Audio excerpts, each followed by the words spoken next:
Welcome back, folks. So, as you can see today, we've got Jeremiah on tonight.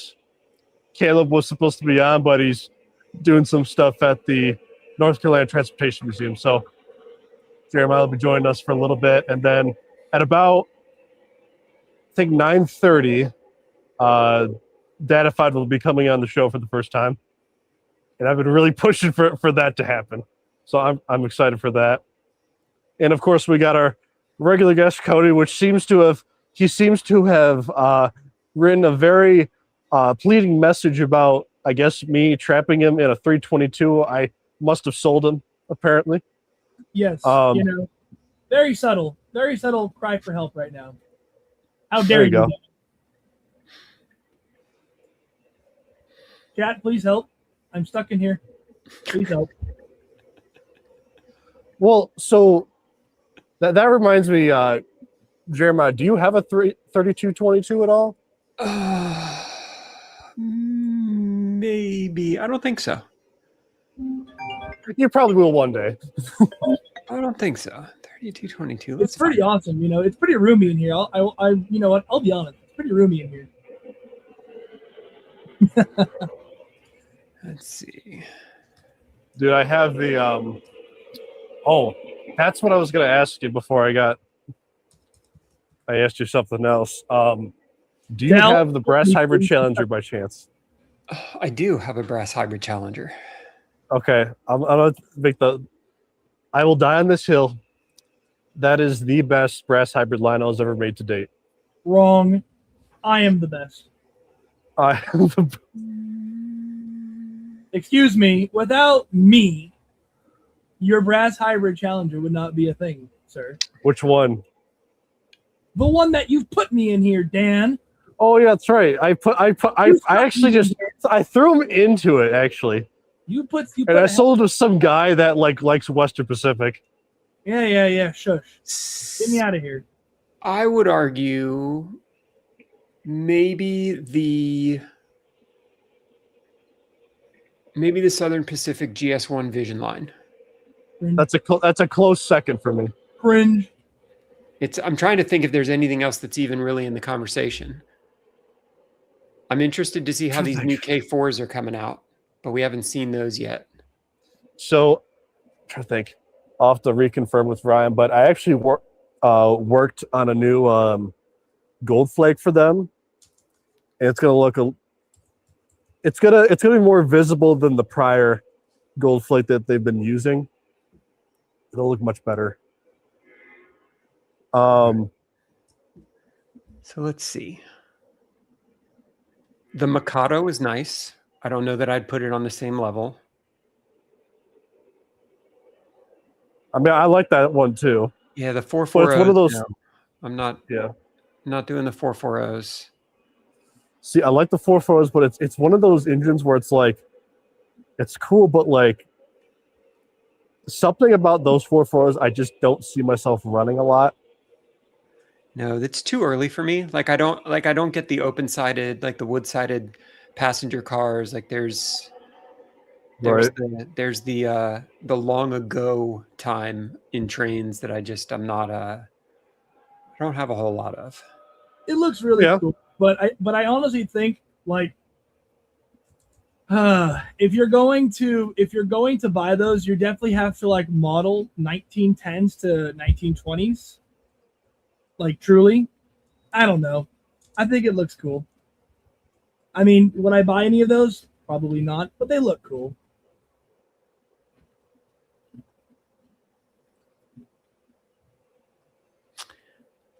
I didn't know that the Decapod was a brass hybrid. It was. Cody, how is it in there? It's really cold. It's really cold. You should start that fire. It might help you. Pack a blanket in here. You inconsiderate prick. I want you to understand that. Why don't you just fire it up? Remember, Dan, I'm stuck in here. Right, but that means that means you can theoretically you could pretty much fire it up from there. Theoretically, I could. However, Dan, we are not hooked up to power. Well, so in this universe, if you're small enough, you'll be able to drive it without any power.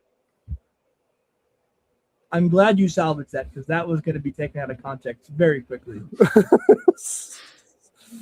I appreciate that. Oh, Dadified's in here. Will is in here. Devin McKenzie's in here too. Let's go.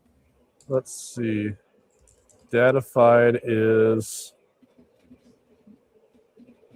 I don't see him in the comments, but he will be on soon. Oh, I thought I saw him. Carl, help me. I was wondering how he got himself into this.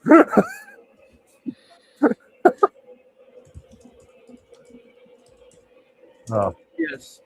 This is what we do on this channel. On this little podcast of ours, this is what we do. I am patiently incapable of saying no. It's okay. I'm patently incapable. Two different things. True. Oh, Carl says, "Okay, Dan, hand it over." Hand over what? I'm confused. Listen, if he's going to handle me, he at least better handle me with care. Oh yeah. Oh no, actually no. Carl's right. Let's hand this locomotive over to Carl. And he'll run the pit. He'll run it at Mach 5, and you're just gonna go flying out. At this point, just throw some gelatin at me. Some ballistic gelatin. Oh, there you go. Doors, what's going on? Doors, how's it going? Cody, does he know? Actually, I'm gonna get my first drink. Carl, I hope he knows at this point. All right.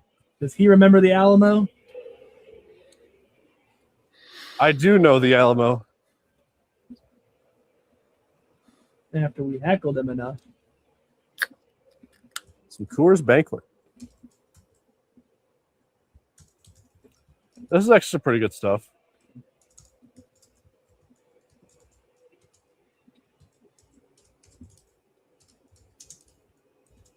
Let's see. What's that? All right. So brass hybrids that Lionel has done. We have the 2017 Mikado.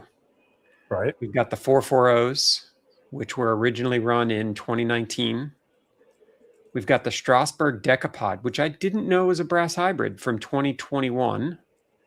We've got the Challenger from 2022. We've got the Southern Pacific GS1 from 2020. And then we've got the K4s, which aren't out yet. So I would agree with you that the Challengers are probably the best of that list. I mean, because one of the reasons that, it's probably, out of all the Challengers, it's probably my favorite early look one of them. Then they just look so cool. They just look great. And they perform fantastic, too. I mean, you could put, I want to say about, an 80-car train will pull it just fine. We're talking, O scale.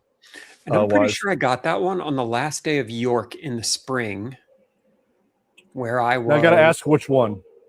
The Greyhound.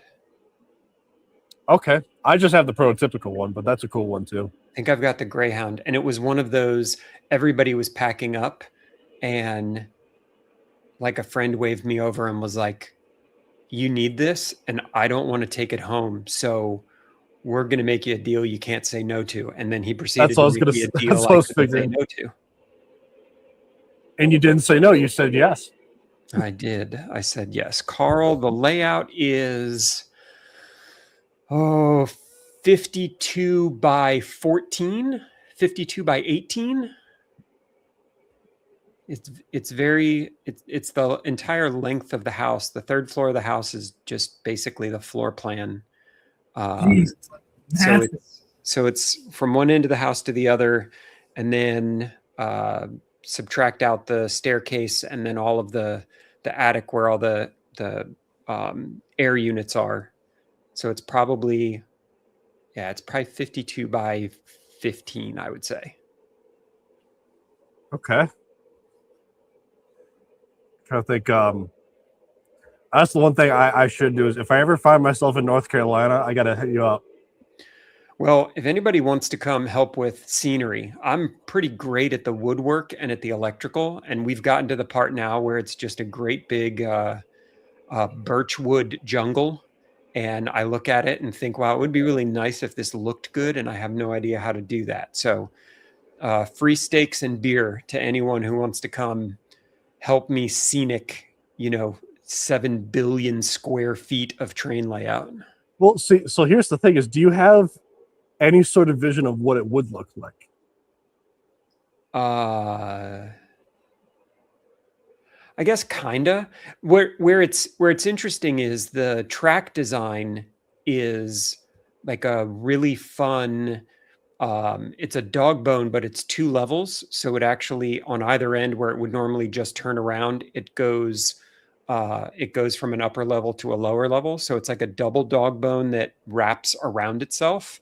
So on either end of it, there's going to be lots and lots of tunnel portals and like all sorts of stuff. And so it's hard in my brain sometimes to realize how much of it's going to be hidden from view. Yeah.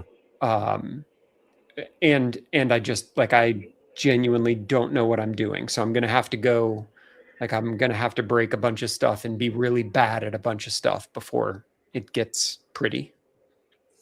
Oh yeah. But yes, 100% free beer and steak anytime you want. There you go. I would just be fine with free beer and pizza. Yeah. Keep it simple. We can go a little bit more highbrow than that, Dan. Yeah. I mean, look, we're don't sell us too much because it's just gonna keep the bar going higher and higher at that point. We're like, hey, where's that steak? Where's that creme de lait or whatever? I'm not scared. I just the scenery's got to match the food budget. Yeah. So Iron Rails asks, what are your guys' recommendations on fast track or real tracks? Like, if you're talking about which one is probably the better one to go to, I would say fast track. If you're talking about just the plastic mold variations of each one, just because fast track it's a lot easier to do. You can set it up just about anywhere. And it's a lot easier. It's easier to find and a lot better put together. With real tracks, if you're talking about the ones where it's got like the plastic molding, the problem with those is that the pins on it are so hard to put on each other and take off without breaking them. And with that, that's why I recommended real tracks, because of the stuff with fast track. It's just kind of hard. Yeah. I mean, they're both loud, but if you're gonna do modular, for me at least, the big thing with track now is can you get it when you need it? Yeah. And I love the Atlas track, but with the amount that I needed for the layout, it just wasn't going to be feasible. It's not as accessible as fast track right now. Right. And I mean, the fast track, because Lionel is still making it, it's fairly easy to it's always in stock somewhere. They've always got something. They just released the new, the manual switches that you can upgrade to the command instead of having to buy one or the other. So they've been doing some stuff with it, which helps make it a little bit easier to get a hold of. But the real tracks looks good. I like how it looks, but it's just a little harder to get a hold of. Yeah. I mean, I'm going the way I'm thinking is I'm going more for the real tracks is a little harder to put together just because of like I said with the plastic mold version, not the more Atlas looking one. It's the one with the plastic molds. It's got a really almost complicated way to put it together. Whereas fast track, you just snap it together and take it out pretty easily. And again, fast track has a much more availability on that than real tracks. Plus, I don't think MTH makes real tracks anymore, but I could be wrong. I don't think they do either. They're now they're just making locomotives and accessories and other things. Track, they're kind of out of that at that point.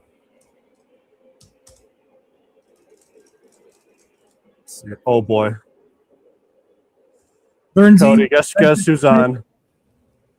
Burnsy. Burnsy. Burnsy. Also, the moment I get out of here, I'll make sure I make your life hell. I'll tell you that right now. If Dan didn't have to do this, I was gonna tell. So Burnsy, I saw your post about the Penn Central you have. It's gay.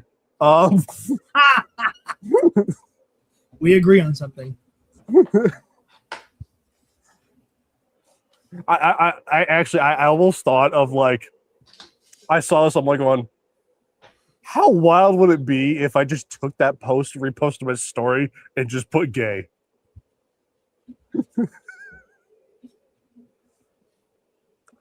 Sometimes I want to be, I kind of want to be like that, just to kind of stir the media. Just stir the media.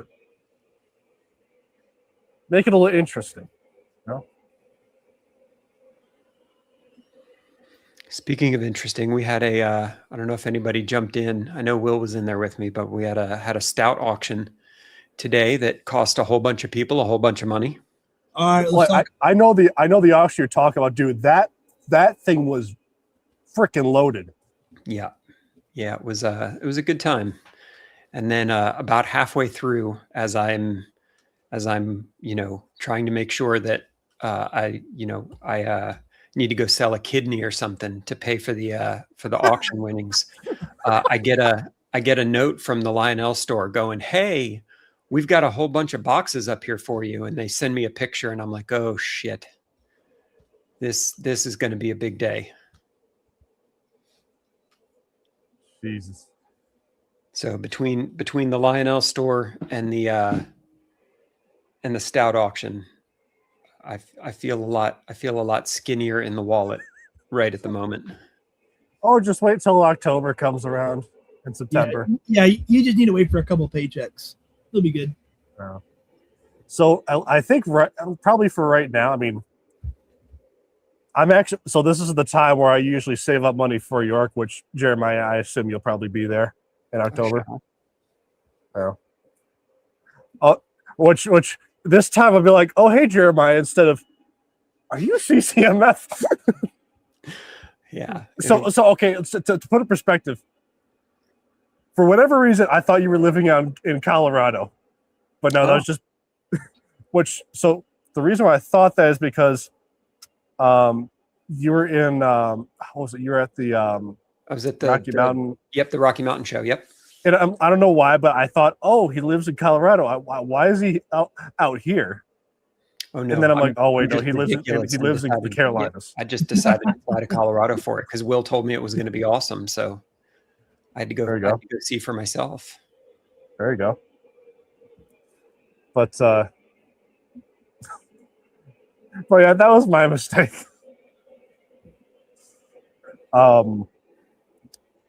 No, what I should do when I stay at York, hey, I think you should buy the one locomotive that's like $3,000 that you're never gonna find again.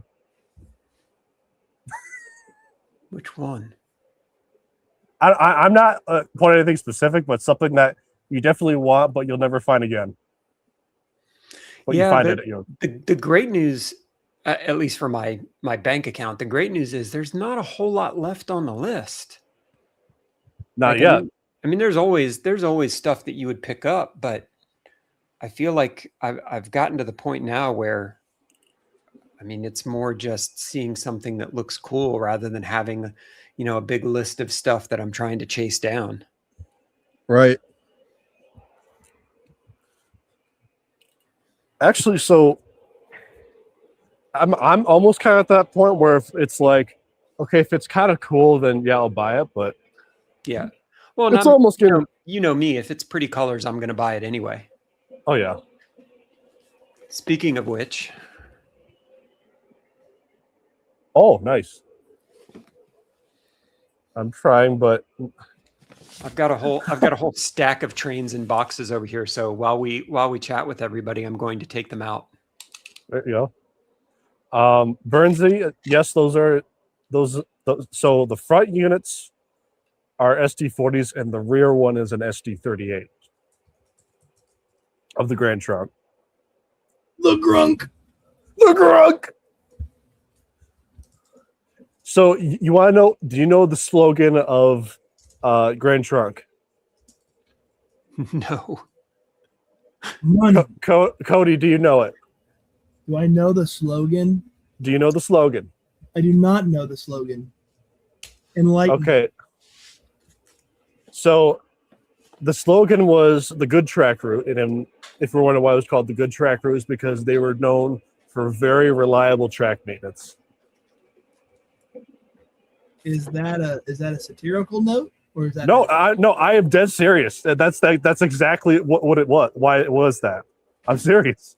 Oh, okay, cool. I am not making it up. It's that did not defer maintenance. Amazing. Yeah. Truly. Star Wars. The gonk. The gonk. Gonk droids. Let's go. The exhibition car. Oh. Newt, in case you're wondering where Cody's face is, he is currently stuck in the 3222 that's currently on screen. Yes, Dan has shoved me in here. Please send help. And currently he is communicating with us via radio chat. Indeed. He just has the presser like all the way on. No I stop. got the Johnson bar all the way forward, man. I'm not going anywhere. I know.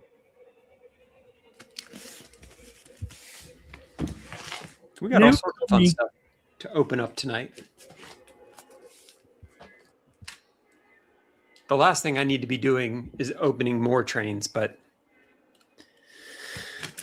fuck it, here we are.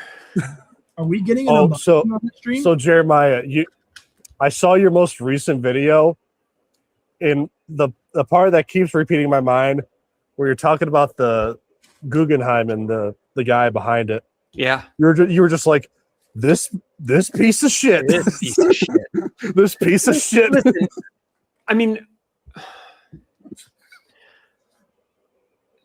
I recognize that people who enjoy the train hobby come from a number of different backgrounds and different orientations and different political aspects, but I think we can kind of all agree that billionaires are a mistake. Yeah. Like they're there's team red and team blue and team green, and we should really kind of all hate team green.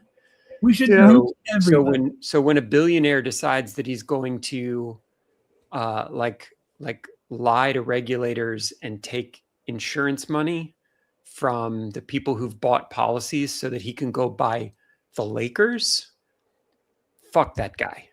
Yeah, well, because like that's just all kinds of fricked up, because it's like I'm looking at this, I'm like, all right, I know exactly where this is gonna go even before you went in that route.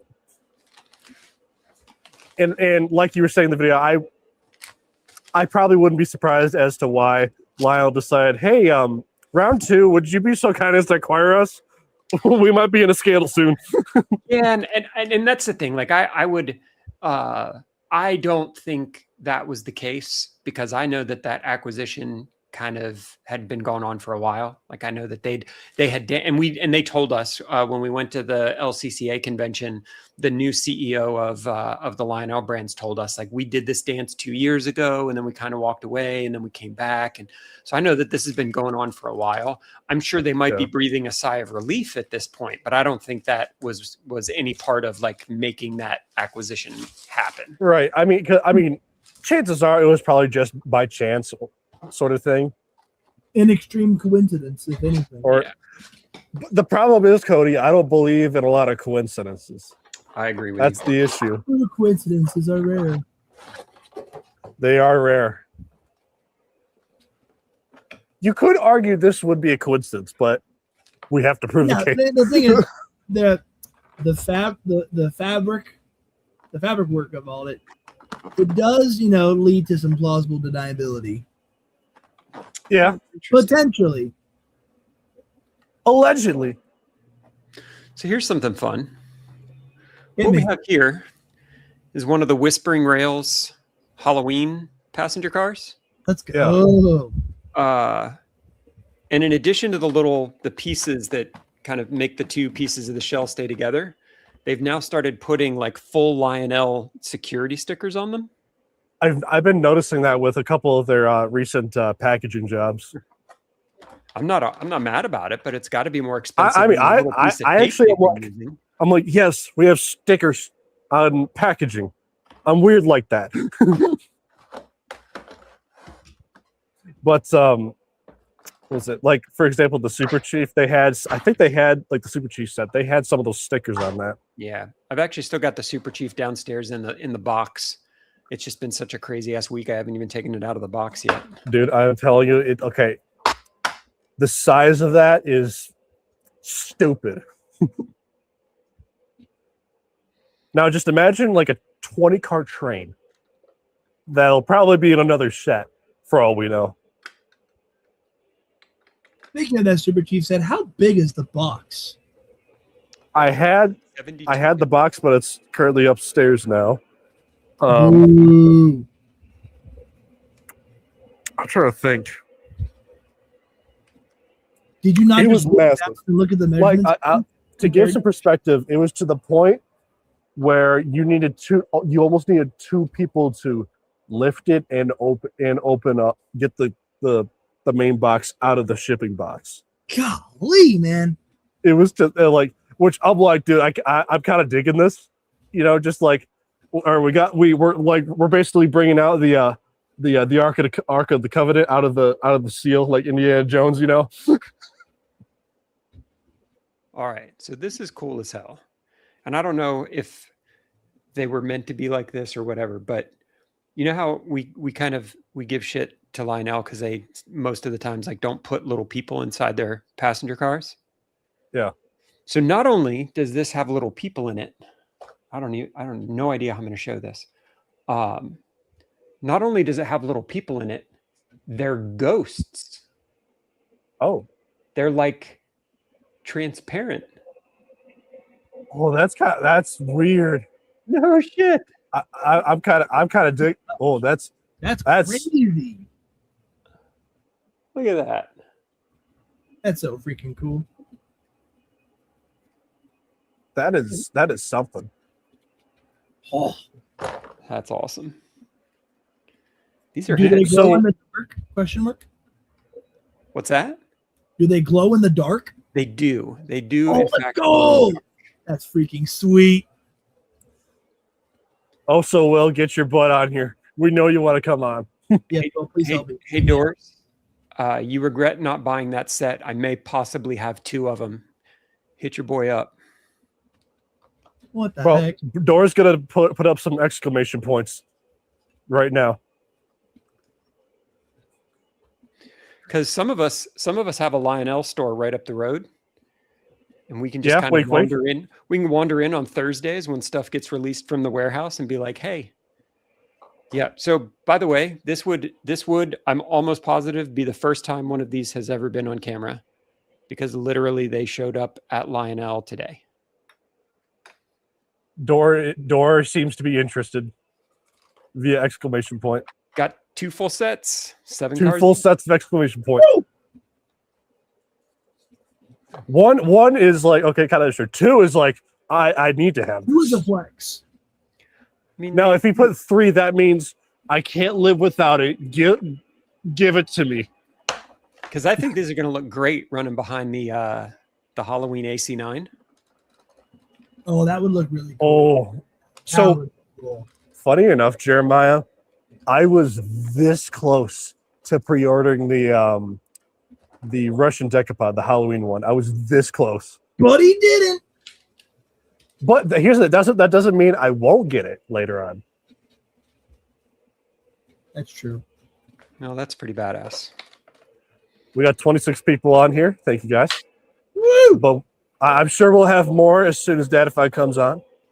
Yeah, I apologize for being everybody's replacement character. I'm like a scab football player. I know. I feel bad. Like because I'm like, you're good. It's all right. I simply just called up going, hey, you doing anything tonight? No. Okay, let's do it. It's all right. One of these days, I'll be your first choice. You're always a choice. I'm always a choice. That's what You're always a choice. anybody I've ever dated has told me. You were a choice. Jesus. One of these Don't days. put yourself down like that. You're gonna be one day you'll be the choice. That's right. That's right. All right. What else? Plus, I wanted to get you interact. I want to see interaction between you and Dadified, anyways. So me and Dadified just got done doing a recording together earlier this week. I saw. Well, it's the AFT 4449, right? Yeah, that was part of it. Okay. Also, just to make you feel a lot better. That's right. I'm your practice guest. Practice guest.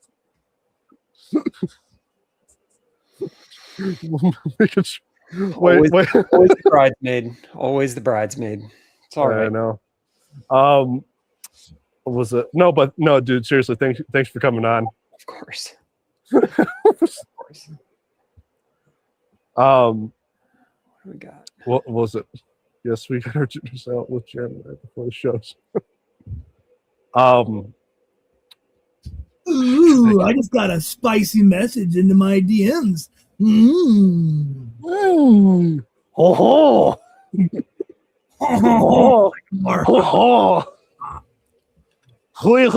I've got a new message. Oh.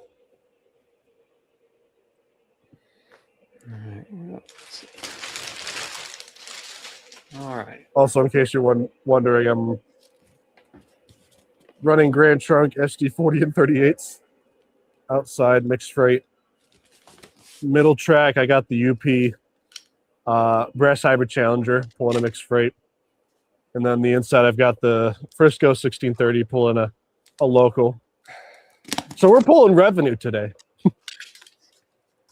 Making that money. Also, guys, thank you for 30 views, consecutive views. Also, I'm trying to think. I think what was it? The most viewers I've had consecutively on the show so far was probably when Norm was on, and I think it got up to like 40 or 50 consecutive viewers, which was pretty insane. It was sitting at like a 45 for a long time. Oh yeah. Oh shit! What happened? Ooh. Wait, what does it say? Aluminum Sound Steiner. Okay. It's the RF and P. It's the passenger cars that went with the Richmond, Fredericksburg, and Potomac E8s. I think those were. Okay. Ooh, okay. Yeah, you may have had something planned, Dan. I'm just going to unbox trains. That's okay. No, I didn't really have too much planned. I'm just like, let's just have a conversation, just do whatever at this point. Yeah. Yeah, I figured someone, I think someone put it in chat. Somebody brought up Train World. There you go.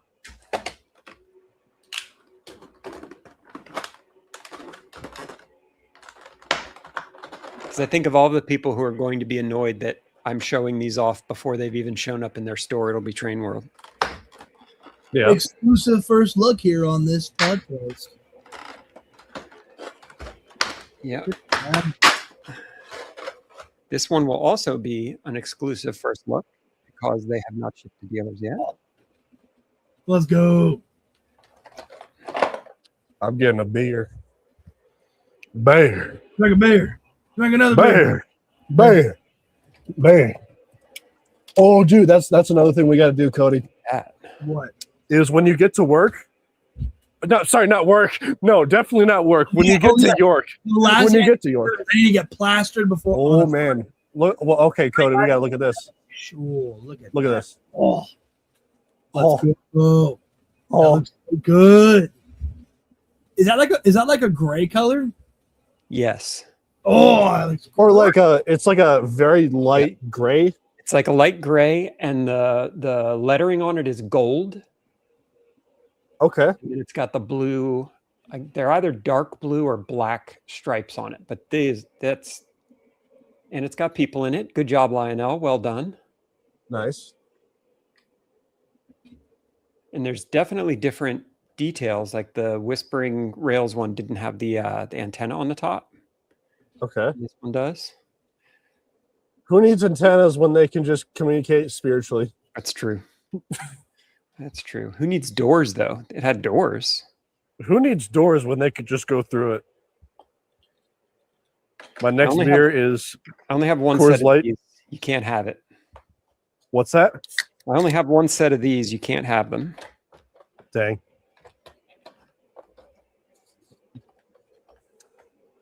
It is indeed hot.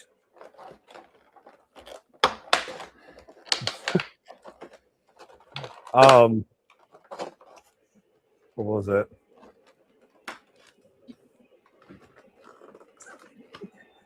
Help, Dad has trapped me in the 3222. Well, Cody, I don't know what to tell you. It just happened, you know? Yeah. That's what they always say. Another one. God, I love that new train smell. It's like crack. Good. Ask me how I know. I'm trying to think if I have anything new. Oh, guys, I got to show you guys something. Well, what's new is that you're throwing me in here, Dan. Now, I gotta find. Wait, so there's two. Amazing. I think. Okay, I gotta find the. If my dad already put a car out, where would he have put it? That's the question. What, at $3,000? Change $3,007. And let's just say I regret ever pre-ordering from TrainMan because that was super crazy.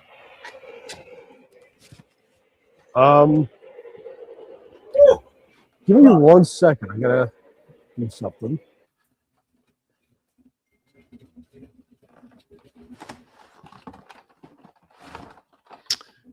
Carl, all of these sets have 7 cars. So there's a 4-car pack, a 2-car pack, and then the Station Sounds Diner. Jeez. Pretty standard Lionel stuff. Ooh. All right.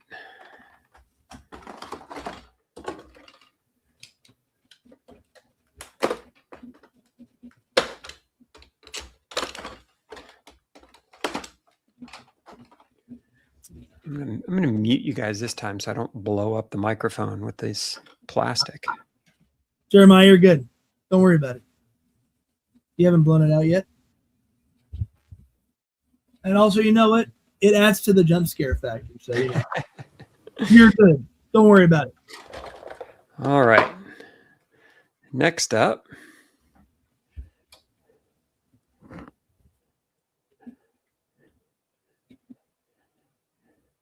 So this is the exhibit car, like the museum car that gets pulled along with the Norfolk Southern executive train. Let's go. That's so cool. That looks badass. Is that like a matte finish on that, or? Yep. It's the same finish as the rest of the executive cars that they did. Oh, gotcha. Okay. And this one is not. This one is not a sound car. I think this one is just. Let me check before I get that wrong. Nope, just an exhibit car. No sounds to this one.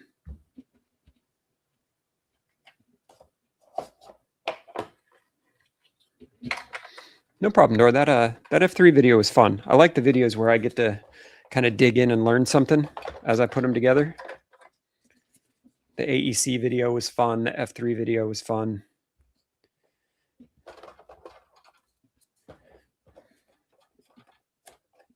It was also interesting, like I'd kind of, I mean, you all are probably smarter than me, but I'd always put like post-war F3s in one bucket. Like an F3 was an F3. And I I'm think back. the thing I learned the most from that was that like the F3s were good for like 3 years, and then they literally just slid down into shit over the next 15 years. And it wasn't until the I guess the late 90s that they started coming back and looking good again.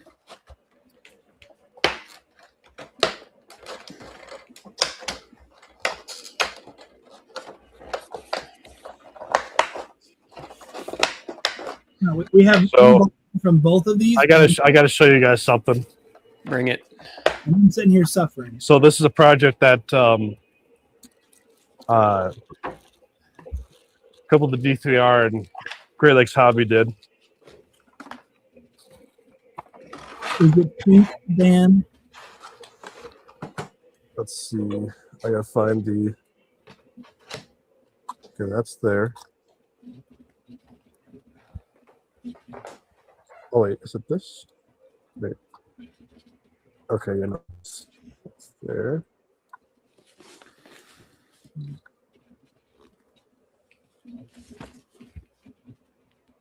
We'll show the people there, Dan. Hang on, I'm just getting some pieces off. All right. Crank my head over to see this. All right. Look at that. You can't see, Dan. There we go. Get it You can't closer. see it?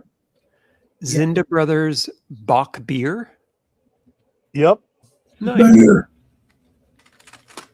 You got that. The Zindas on the top. Is I forgive my southern ignorance. Is Zinda's just a brand of beer? So it used to be a brand of beer that was run by, you know, Zinda's beer or Zinda. And I'm trying to think.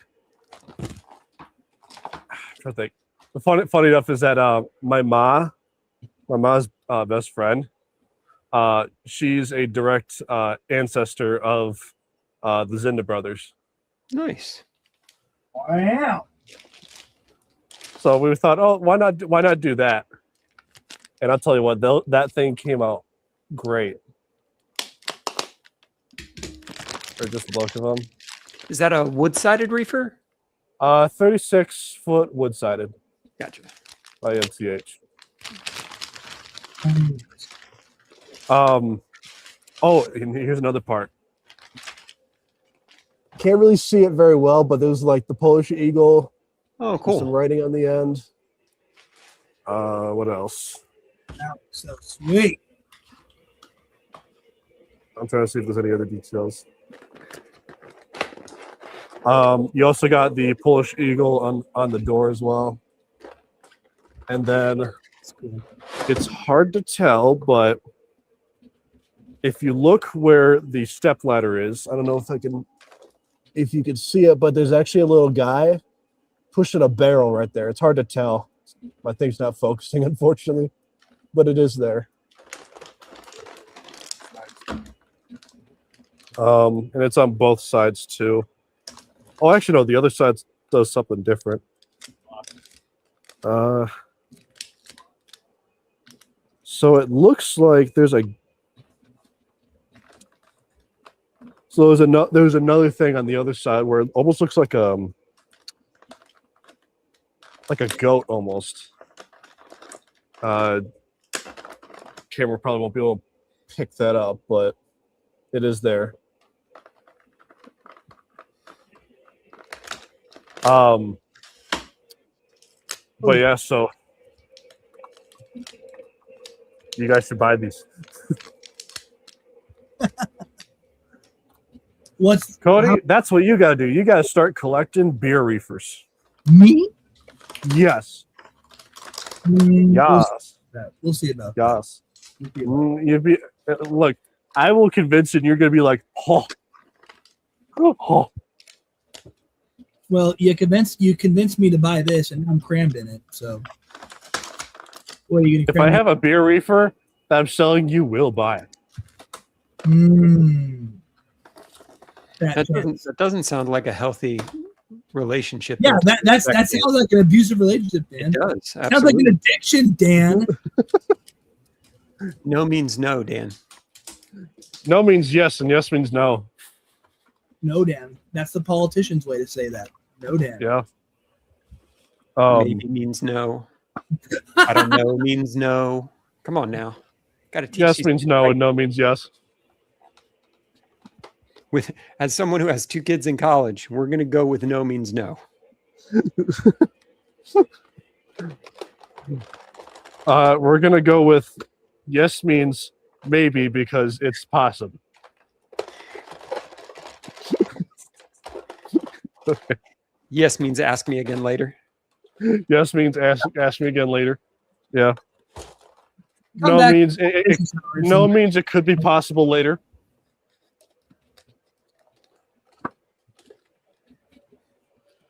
These are No with an ridiculous, exclamation. and I'm indulgent, and this means I think I own all but one of them. But the Phantom Ooh. engines are so much damn fun that it's Ooh. kind of ridiculous. I also have the other number of this. It's just the same thing.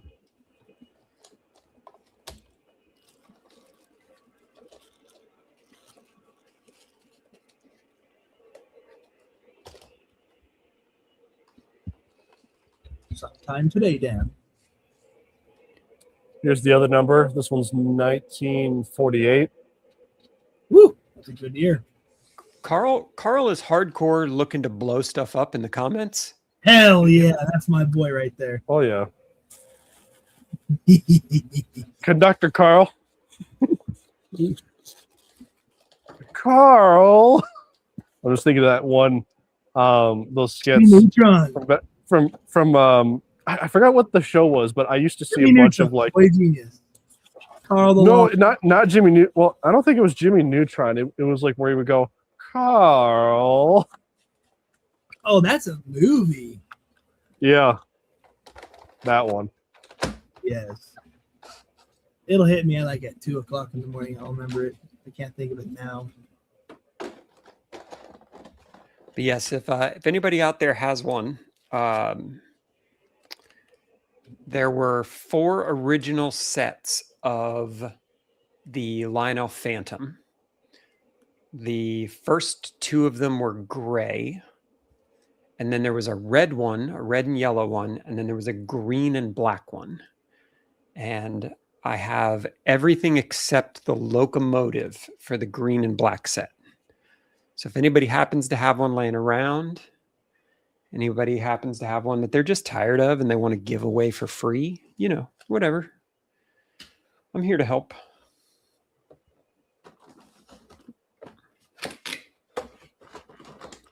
I got the Batman one. Makes Batman noises. Okay. No, like Dark Knight Batman noises, not Adam West Batman Ooh. noises. Oh, Okay. then it been perfect. Dun, dun, dun. It's all I am the Night Batman. I am the Night Man Bat.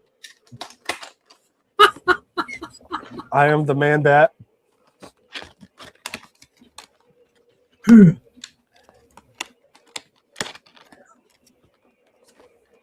Llamas with hats.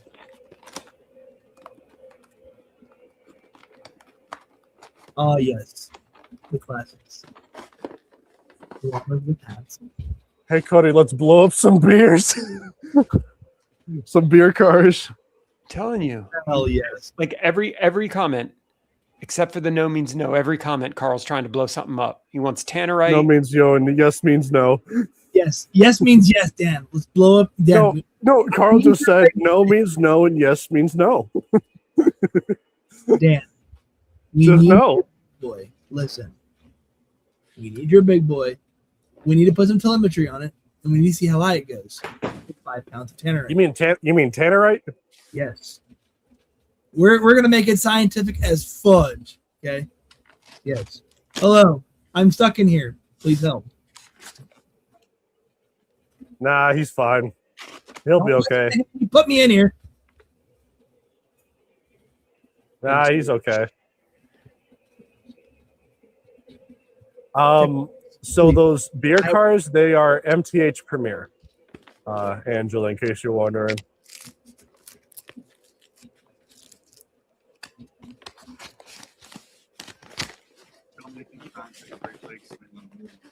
Okay.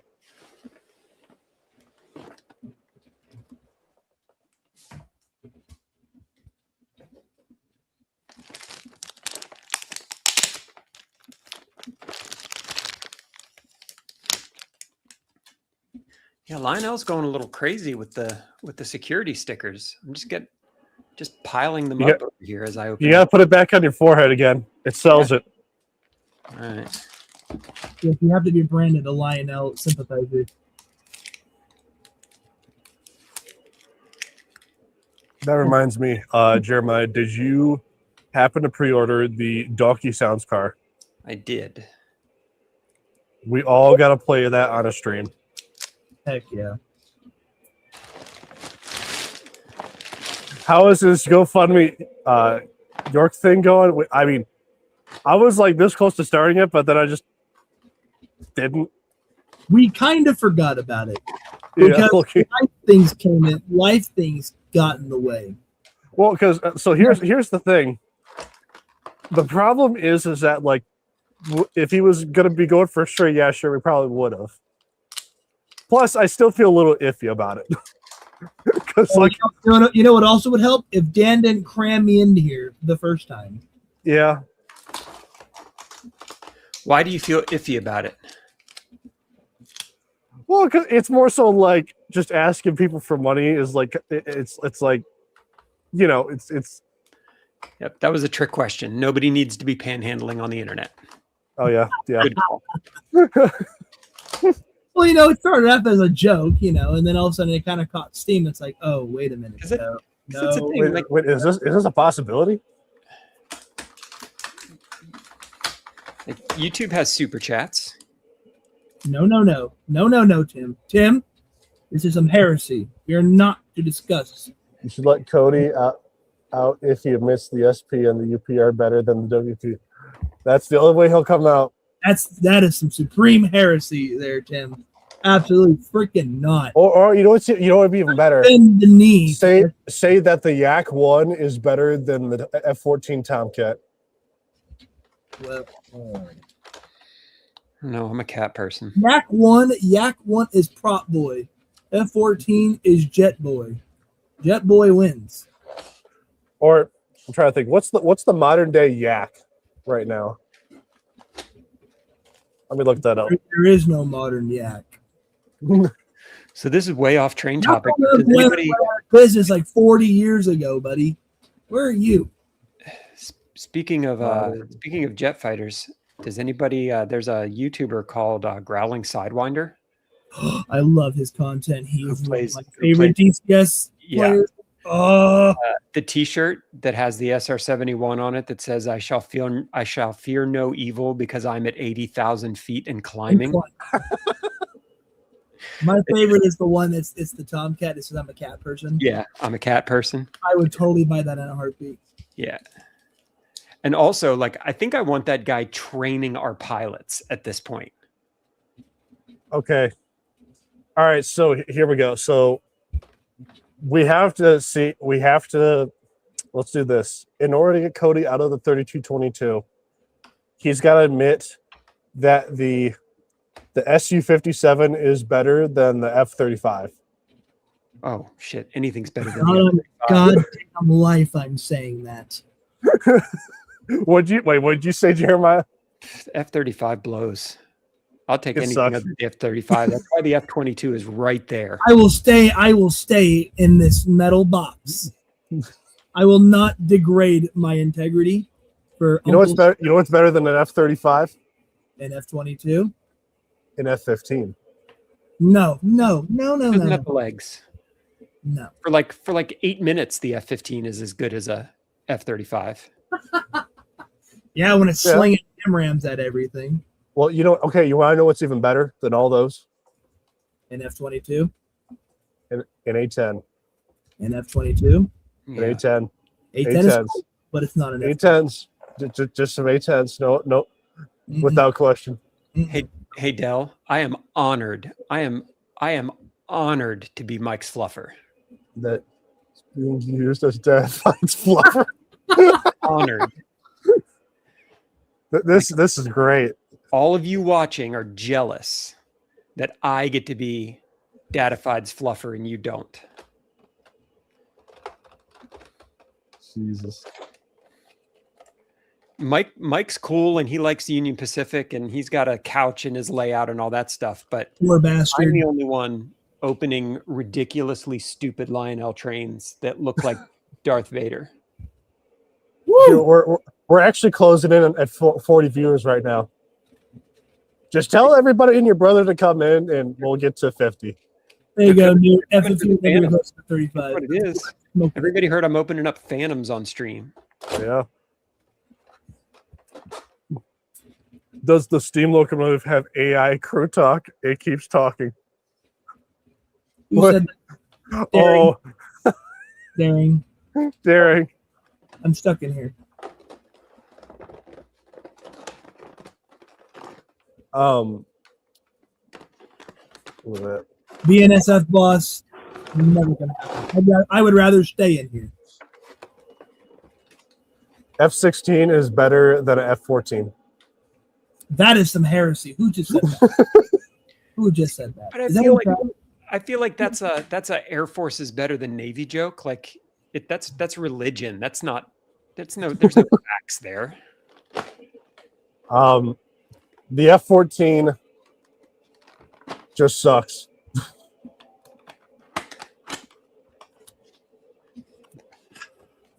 Canadian Locomotive Works. Good to see you again. Dan, it is okay to have an opinion, but it is not okay to be wrong.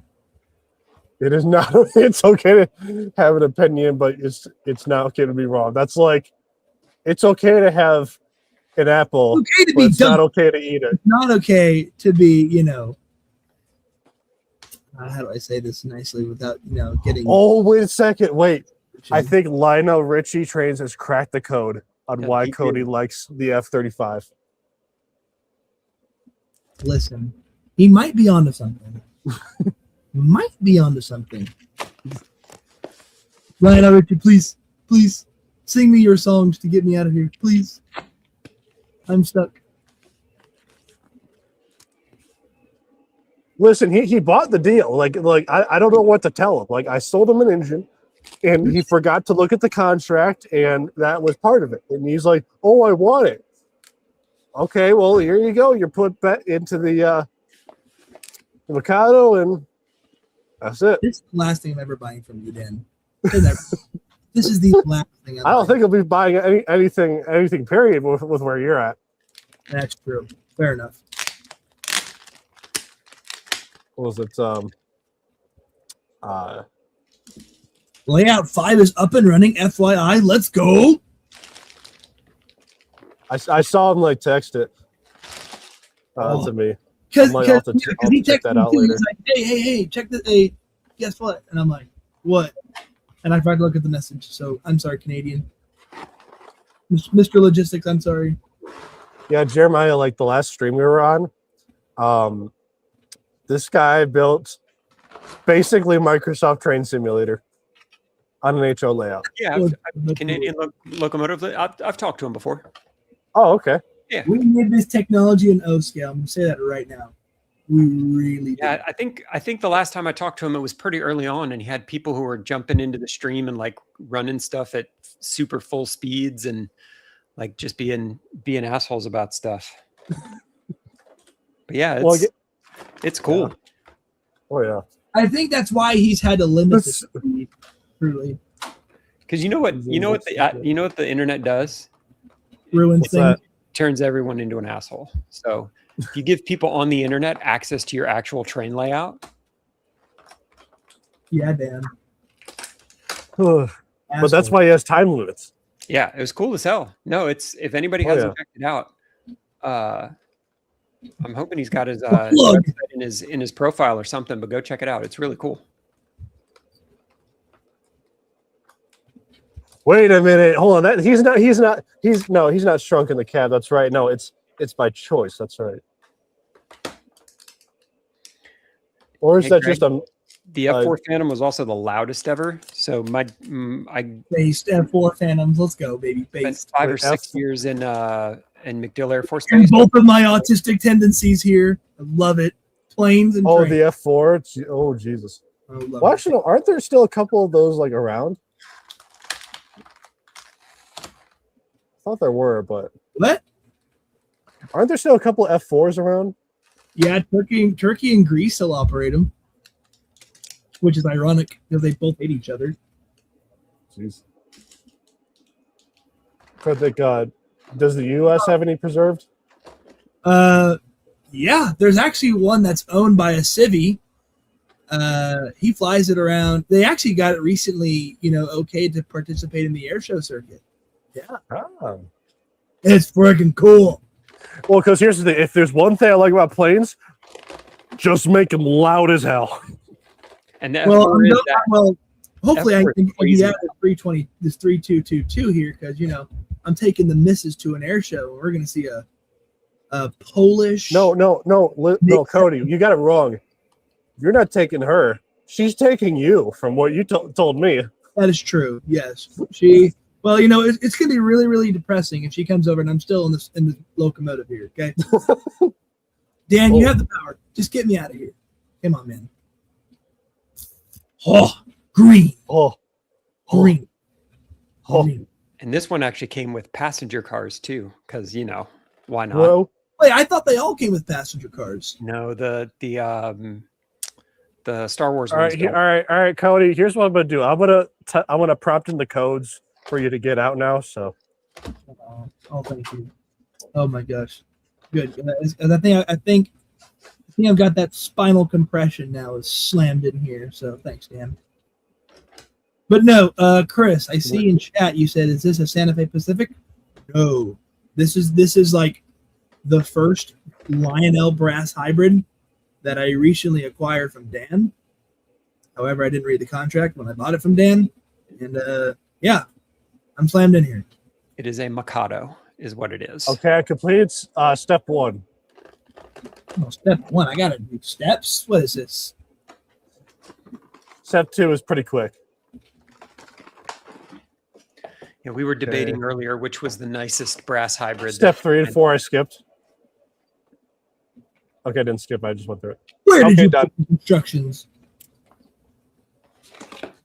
Well, it didn't work, Cody. No, it did not, Dan. I don't see anything. Oh, you're gay. Fine.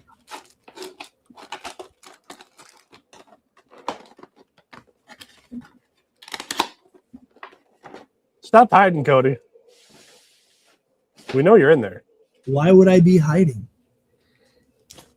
We don't even see you. Well, obviously I'm in here. Thanks for opening trains with me, everybody. But here's ours. Thank you.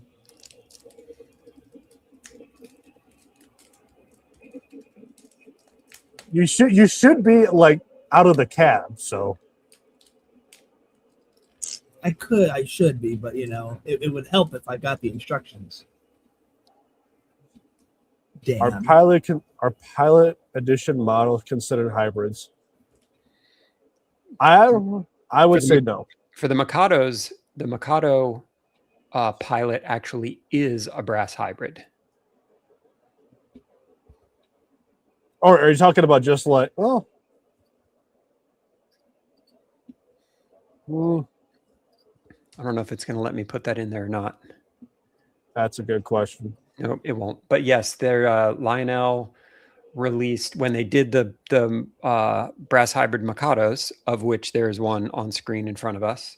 They did a unpainted pilot version of that. That's exactly the same locomotive. So it's the same brass hybrid. It's just unpainted.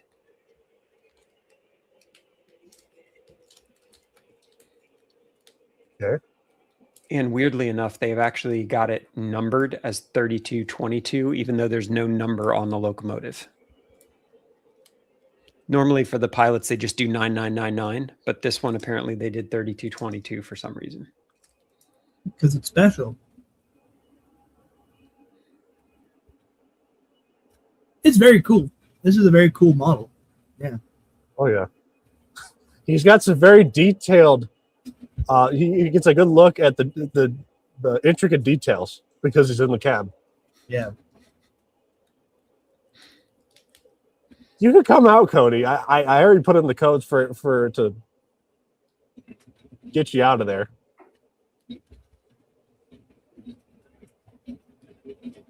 Oh, really? It's like the Oh my gosh! Yeah, you did. Holy. I don't know if that was on purpose, but that happened. But it took him a hot minute to realize that he was stuck in for so long. BNSF, there are a couple of them. There is. Yeah, I think I accidentally put in the codes for him to be gone from the stream. That's the daylight over there. And this But one that might be a symptom Golden of it. State. And that one is the Lark. Self-destruct button.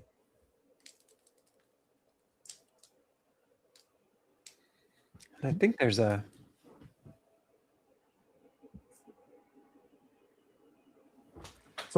So I got a hard question for you. What's me? your favorite? What's your favorite in the collection? In my collection? Yeah. What's Holy shit.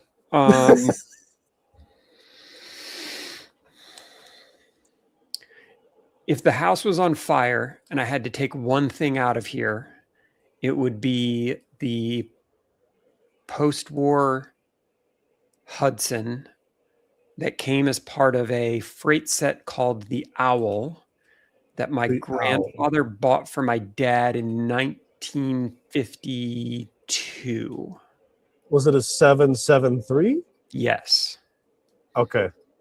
So that is that was the first Lionel set that they ever bought. He bought it about 15 days before Christmas so that he could have it set up under the tree for his kids.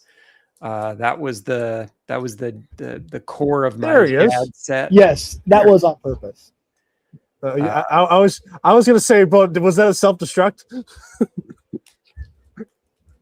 Hits me with the haha, you fell for the trick again. You fool. Again. Oh, spinal compression, my favorite. Spinal compression? Yes, you threw me in there. Just Well, I mean that's a tall dude thing, so whatever, Dan.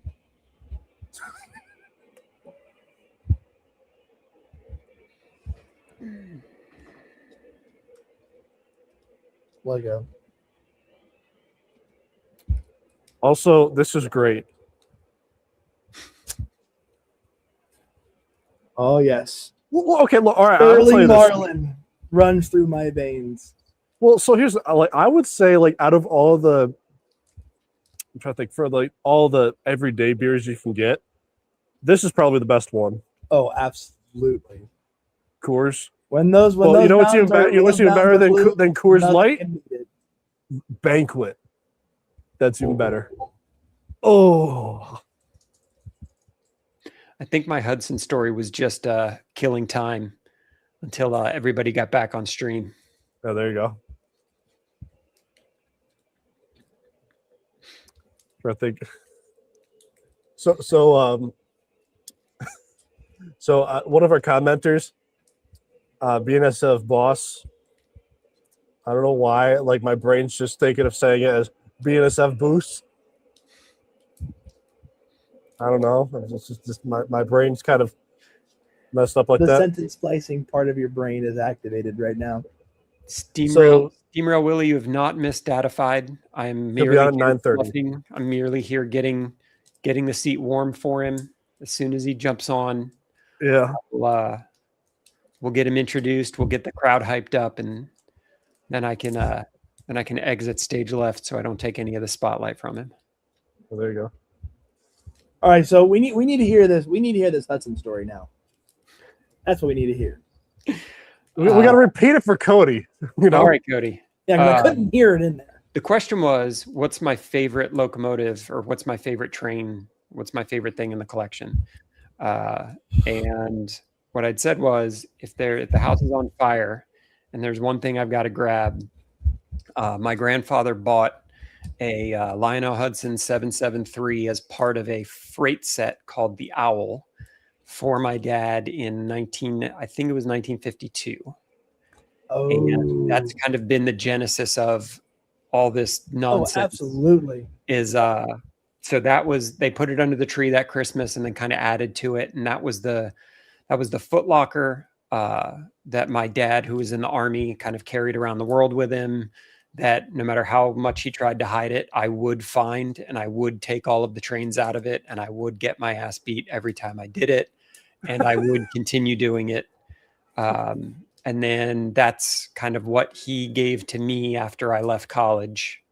And then I've been kind of building onto to an absurd degree. But yeah, if I had to walk away from everything here in the house, I'd take the 773 with me. The whole collection started from there once. I could do it again. That's the fun about it, is that once you start over, it's like finding them all again. Yeah.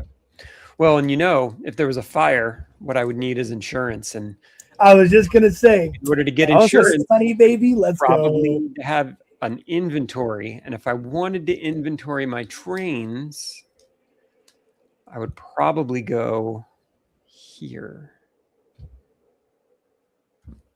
and put all of my trains in an inventory where I could go get insurance on them. BNSF, you can't appear on the screen. I'm already having to share it with Dadified. I'm not sharing it with you two. God, am I that uninteresting? I'm the second choice of Dan. BNSF is trying to run me off the screen like Jesus. Oh no, BNSF, you're good, man. You're good. We're just messing with you. Yeah, the way you get on screen is by being second fiddle to Dadified. Is how you get on screen. Second fiddle to Dadified. Yeah, that's the way to do it. Dadified Junior. Only the trains with sedimentary are irreplaceable. Yeah, I agree. Like there's lots of locomotives that I have just because they were cool or because they were on a checklist and I wanted to complete a set.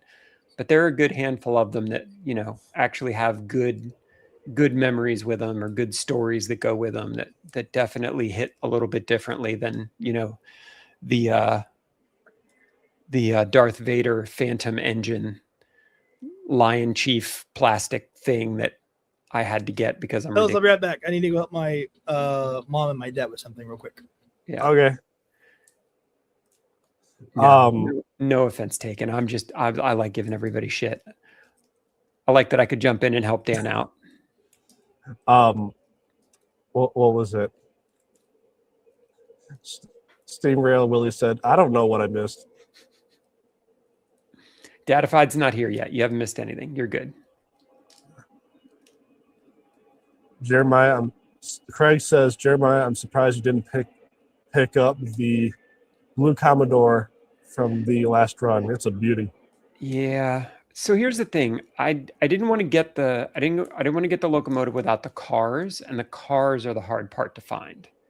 So the blue one and the red one both have a set of like the post-war inspired cars that go with them. And the cars are basically unobtainium at this point. The locomotives are actually pretty easy to find. But don't you worry, Craig. I got more than enough of the Commodores. We got the pacemaker. That's a Muffin exclusive, I believe. We've got the Joshua Lionel Cowan that's up there. We've got the Locomotive of the Year Commodore that's up there. There's Real Chief. What's up, Real Chief? Yeah, I was gonna say you got like freaking 3 of them. The one that I was tempted to buy was the all black one that Muffins did, but I'm just like, do I need it? I feel like that's a really interesting question to ask when we're talking about 3 rail trains, Dan. I know. Well, I'm thinking because I've got like a bunch of Hudsons and I just run those a lot more, and I'm thinking like, do I need it? Now, if Jeremiah's like, hey, you want this one? That one? Yes, that one. Which ironically is prototypical, believe it or not. It is. And the Lino one isn't. Which Because is like, huh? it was actually glossy black at one point, which I love the Really? glossy ones anyway because I'm ridiculous. So being Jeez. told it was both glossy and no one was going to yell at me for not being prototypical was pretty cool. And you know what? The worst. Okay. And it's also one of those things like if it was a prototypical, you know, you could do just put a dull coat on it. If it like bothered me that much personally, but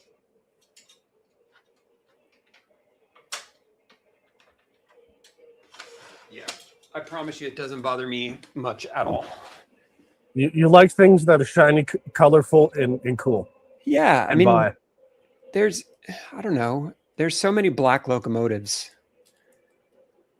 All right, so Jeremiah, I think I know what I got to do for you at York. I got to find something so wild, but so cool that you'll have to buy it.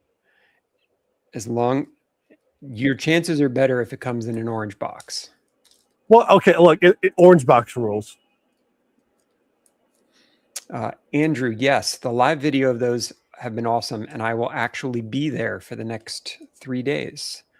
So I'm going up to help out Landon at Berkshire Station, and going to go hang out up in Spencer, North Carolina at the North Carolina Transportation Museum. And I think I'm going to take some of the 250 locomotives with me so that I can do big locomotive, little locomotive pictures, and we'll see what we can figure out. There you go. That would be kind of cool to see, but it's like I live in Michigan, so that's kind of a far drive. Yeah, that's fair. Do I have an H7? I have.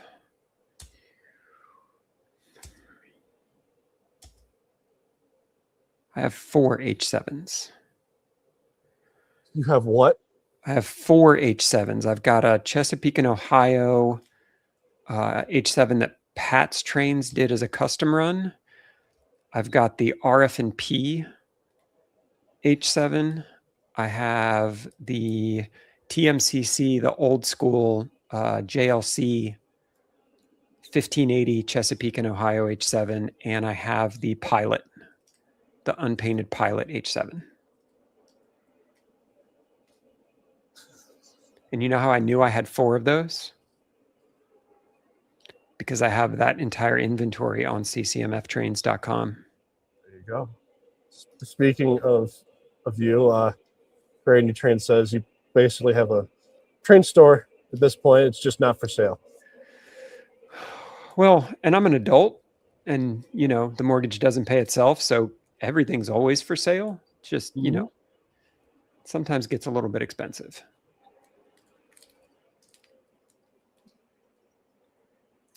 All right, I got to see what other beer sounds good. Which of the 49er stuff do you have, Doors? I have the Challenger.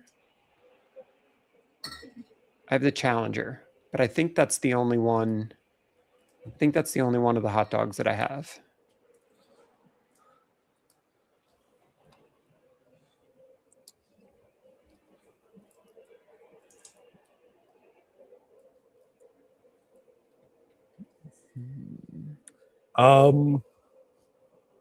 Steam Rail Willie says, question for both Dan and Jeremiah. Do you have any Chicago Northwestern rolling stock? Honestly, I'm trying to think. I don't think we do, no. At least for me. I don't know about Jeremiah. I have a Chicago Northwestern stock car. I have a Bicentennial 4-bay hopper. And I have a covered quad hopper that looks like it's a post-war one. Okay. Was it I should get like a couple, like a car or two of C&W at some point. Maybe that's something to look for at York.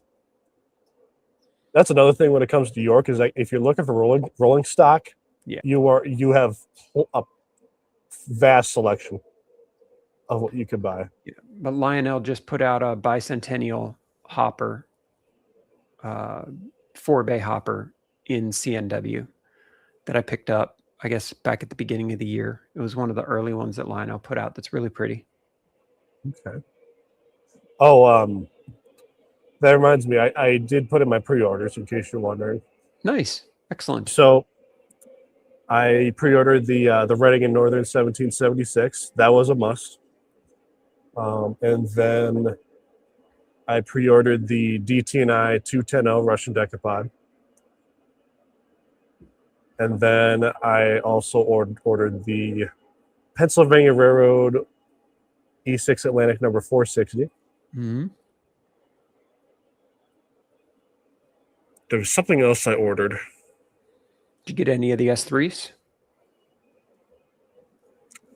I actually didn't. And there's a reason for that. So I actually seriously thought of getting one. The thing is that I already have a 261 that I got it for a fantastic price. Oh, and I'm thinking the original ones? Yeah. Yeah, they're beautiful. Which I'm like thinking like right now it's like, do I want to like sell this one now and wait for a new one? I don't know. It's that thing where I'm like, if you were just going to get it, see that's the cool thing is they don't just, because the first time the S3s came out, I think it was only available in the 261, right? It was back when they would release a locomotive that had like one road name. But the deal now is the S3 getting the 261, but with the America 250 like trim that they put on it. Yeah. It's cool because it's still the 261. It's still an actual locomotive that ran, but it's different enough that you could put the two of them side by side and like see the differences visually. Right. What was that? But I mean, what might end up happening is that like I'll see one come out and I'm like, oh, I kind of want to get it. So. Yeah, the Lackawanna S3 from Black Diamond was going to be pretty badass Pensy. The good news is there is a Lackawanna S3 that Lionel did previously. So that one is out there and it still has the steam or the cylinder smoke. It doesn't have the pop-off valve that the new one has. But Mike Dadified's got one of the 261s from that original run and he absolutely loves it. It looks great. So the only thing that I would consider doing is if they made it a lot louder than the previous run, then I would probably consider getting it. I think it's more so like a sound thing at this point. Because if you listen to the original 261, it's actually kind of quiet. It's weird because some of those TMCC or some of the earlier versions are just incredibly louder. Like the first run of Big Boys will blow you out of your seat. The sound on them is so good. And then the latest run or the run they did in 2023, the one where they didn't put the baffle on the speaker, it's just like it's not very loud at all. Yeah. The S3, the yellow S3, the Union Pacific one, my money is on that one for the nickel plate 777 sleeper hit of the catalog. There you go. I think that one, when it shows up with the passenger cars, people are going to be like, oh shit, I should have ordered that one. I'm trying to think, what am I thinking of right now? One of the things I was thinking of pre-ordering was the BNSF, one of the BNSF SD70s. You should have done it, Dan. I might still have an opportunity. I would just have to sell more trains. There you go. Fun story, and I think Ron's in here. Pilot drummer, the Chessie and the nickel plate S3s. I designed those specifically because of how angry I was that Mr. Muffin screwed up the Big Boys. I was so excited that there was going to be a mac and cheese and a a nickel plate blue big boy, and then he put those out, and they're just wrong. They're just wrong. They're just On a wrong. fantasy standpoint.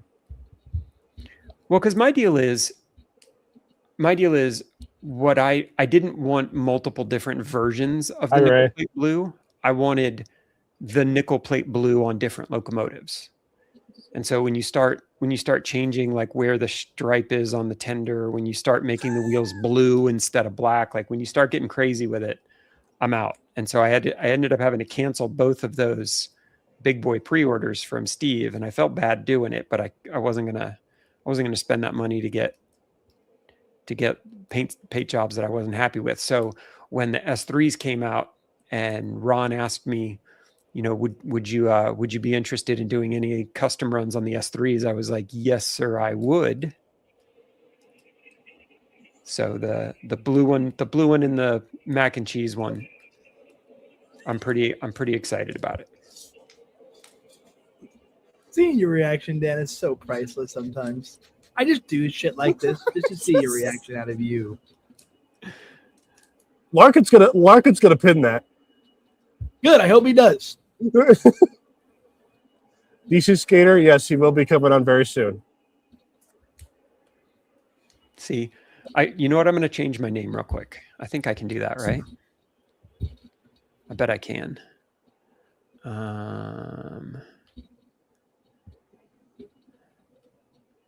Steam Rail Willie. No, name. you're not even gonna help.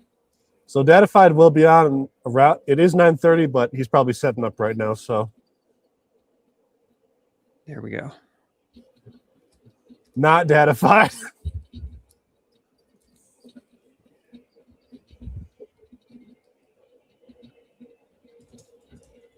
3-hour delays. Okay, pilot. What do you mean 3-hour delay? Can you elaborate if you have not already? But again, Willie, I'm good. I know a place with soft walls. That's awesome. I know I'm a pilot. Oh, okay. Well, hey, you know, it's in your name, so you know. I should have put two and two together. So. Very cool. Awesome. Shit, that's what I wanted to do. That's what I wanted to do as a kid. I wanted to be a pilot myself. But I know. There we go. Good old New York City.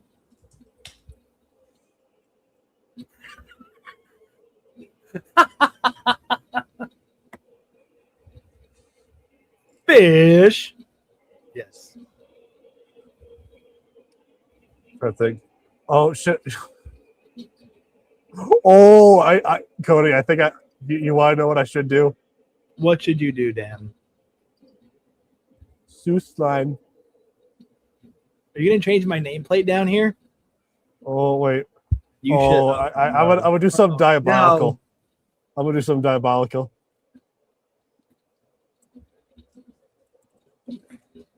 See, this is why, you know, this is why I love streaming with you guys. We can have fun, do dumb shit like this. Makes it fun. Plane's coming from New York City. Ah. It's I know where this is going to. I don't know. Jeremiah has no clue what that. I know. It's an inside joke at this point. God, this is so cancerous. I'm okay with that. Leave that one inside. Let's see.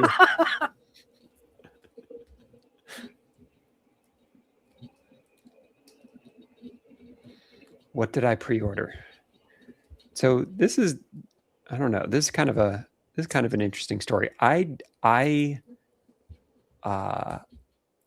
makes me very self-conscious to go through my pre-orders. Like, it's one of those things where I really work hard to kind of celebrate everyone, no matter where they are, right? Because hey, Dadified or Mike. What's up, Mike? He was Oh, mid sentence. I was mid Oh, sentence. Yeah, I wasn't thinking. All It right, was get too. out of I generally I see. generally we don't like. I'll let Eric do the here's what I ordered from the catalog. I generally I'll just show them off when I get them. The sharing of what I ordered feels too much like showing off to me, so I don't do that. So everyone, Dadified is here. Mike, welcome. Woo! Hello. Mike, Thanks for coming on. serious comment, Mike. Literally everyone who's come into chat is like, wait, did I miss Dadified? I'm like, nope, you didn't miss Dadified. I could have low-key just signed up the chat and just go out. You absolutely missed it. See ya. You would have psyoped everybody. I was tempted to just That'd have been pretend I terrible, was Dan. Dadified. No, you don't psyop the audience. Not like that. Well, thanks for having me on, Dan. And yeah, it's funny to see four squares, but with different dads / people that I'm used to being on with. So this is fun. Oh yeah, of course. Sometimes I end up on like Ray will do random streams and such on like Friday or Saturday nights, and it's basically a diet version of the 3 Rails 4 Dads cast minus It's Art. so fun. Art's the It's only so one who's never nonsensical. there. Like, I don't know if he hates Ray's guts or what, but Jesus. well, look. So what I was, you know, what I should do, Loki, is if I can get you on at some point, which it took a lot. I got to get you and Ray in here at the same time. Just to see how that would go. God. hey guys, Hey, guys. Ray's Trains here. Let's talk about Grisbaskis. So Chris Baskis and Fast. P3042s. Metro North. Right. All the Metro North in the world.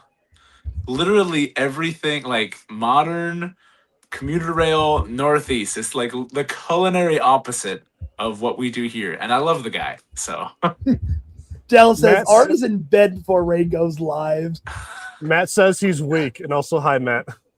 Matt What's is up, not weak. Matt? Matt was strong enough to put up with the four dads. So I didn't. I unfortunately didn't watch it, but I assume it went well. yeah, I don't know. Matt, how did it go? Before I tell them that it went well. I saw How the did it first go? 20 minutes and I about died. About died. I'll say that. I've been super busy, but at the first 20 minutes and I'm like, oh boy, ooh, this is a good episode. This is a very what's good- funny though, like I was mentioning before, that most of the time when I do like lives outside of 3 Rails for Dads, it's like a diet version of that. Besides Jeremiah and I, this is like the Trains of Lark show, sorta, right? Pretty much. What was it? I mean, usually Lark would be on, but he has a second kid now. He's abandoned this. he's well, not that's not the correct word. He's more so he's dealing with two. What's a good expression? Sure. Hooligans. This could go sideways very easily, but Yeah, we're just well, gonna I'm like, avoid well, that's vocabulary. Sideways, Cody's words. baby. That's Cody's words right there. Listen, on this show, we get sideways. We get sideways frequently. I was gonna say, Mike, we like to get goofy, maybe a little unhinged at times. Yeah. Hey, that's up, all right. I Austin? mean, it's late. You guys are a little, anyways, so I get it. It's okay. Yeah. Well, I'm trying to think. So, correct me if I'm wrong, but you're in the Omaha area of Nebraska, correct? Yes, sir. Yep, I'm So, good 20-minute drive from UP headquarters. So if Wipeout wants me to egg them, sorry, I can't. No, Dad. No, Mike. It's okay. I It's in mean, the I'm past. pretty sure. It's in so the past now. in the cafeteria for Union Pacific's headquarters, they have all these like movable walls that can move for different events, and like when it's lunchtime, they just open the whole thing up. Then they can turn these walls to change how the room is laid out and have like different events and stuff going on. It's really cool. But on all of the That actually walls, is pretty cool. on all of the walls are heritage railroads. So there's a gigantic wall of WP with a big old Feather River Route logo and everything right in the middle. So you are not forgotten. You are celebrated. Yes. in Omaha, Nebraska. Thank you for letting us eat you. So, Mike, there's one thing that you forgot to mention. Uh-oh. Out of all the Only one thing? rotations in that cafeteria, the Western Pacific one is the shortest out of them all. That's there. Is it literally? No, I'm just screwing with Cody. I have no idea. Dan is doing the thing called the shit post, and I recognize that. That's okay. You know, I'm having a little bit of a. I might ruin slightly what's coming up, but I'm having a little bit of a deja vu because everything I've been editing stuff for the last several hours, and aside from the T-shirt that Jeremiah is wearing and the lights being lower, this looks a lot like what he and I were just working on Tuesday. Oh, there we go. Now we're even there more you go. close to it. So I don't know if he's told you guys or if you guys have figured it out, but the GS4 American Freedom train that was spotted on my rails here is not mine. It is in fact. I knew that because it is in fact the one that went. What? So I will tell you, like that video. So, Jeremiah, you correct me on this, but did that actually fall like mid shot? Like, was that real time? Yeah. It wasn't until like 4 hours later that I realized I actually had the camera running. Because like the thing that kind of scared me is like, wait, did he just repair it and then break it again and then repair it? No. That would have been. So I had this grandiose plan, and Mike knows this one because we were talking about it on Instagram. I have a mountain of bicentennial locomotives, and the plan was that I was going to do one video for every day in the month of July with a different train. I go upstairs, I get everything's on the layout, everything's set up and ready to go. The very first one that I put on is the GS4 with all like 18 of the AFT passenger cars. And that was the second lap around the layout. Literally about to get started with his whole plan. And it made me physically sick watching that fall off of the layout like that. Didn't do a single video. Like that was the first and only, and it wasn't until like 4 hours later that I realized I'd actually had the camera running, and my penance for being stupid was that I've had to watch that crash like 200 times as I edited that video together. And so now the fun part is what a masochist watching Jeremiah. Holy cow. Like watching other people watch that video is now the fun part. Like it's fixed. It's in great shape. I sent it to Mike. Mike's been running it for 2-3 weeks at this point. Like everything works the way it's supposed to. Deep breath. Everything's okay. But it's now the fun part is just watching other people watch that fall off the layout and just lose their shit. It's really funny. It's like it was not a blessing, but it was more of like, so this happened. We have this video. And now I get entertained by whatever people are saying right now. Just from that action. It was it sucked. I puked. It was easily. Well, like so I will say when I saw that, I'm like, my heart like kind of like dropped. Right. Well, I didn't even think it was real. I thought there's no way. No, there's no way. It's a body. There's 3-second beat. And then I just yelled "fuck" as loud as I possibly could because it was the only thing I had. The most guttural there was. Yes, it was terrible, and it wasn't just the locomotive. It was the aux tender. It was like the first 5 of the passenger cars. Oh no! Yeah, it was terrible. I don't recommend it. I don't recommend it at all. But it's back together. Not that I want to do that, but thank you for the advice. It works. It works. So, Jeremiah, you've talked with me at length about this incident, but the one detail that I have neglected to ask, and I just thought of now, I'm really curious now that the video is out of that. Have you looked at the metrics on it? See, like, if people watch all the way through, or do they just stop when the engine dies? Like, viewership, does it keep going? Do they want redemption, or are they just like, well, this sucks, and they leave? I don't know, because we've talked about this before. I generally have absolutely no idea about the stats on anything I put on YouTube. I'm a nerd. So let's go find out. I'm really curious to He's an see. analytical. So Mike, are you the type of guy that like turns on the stats for nerds on YouTube? Wait, stats for nerds?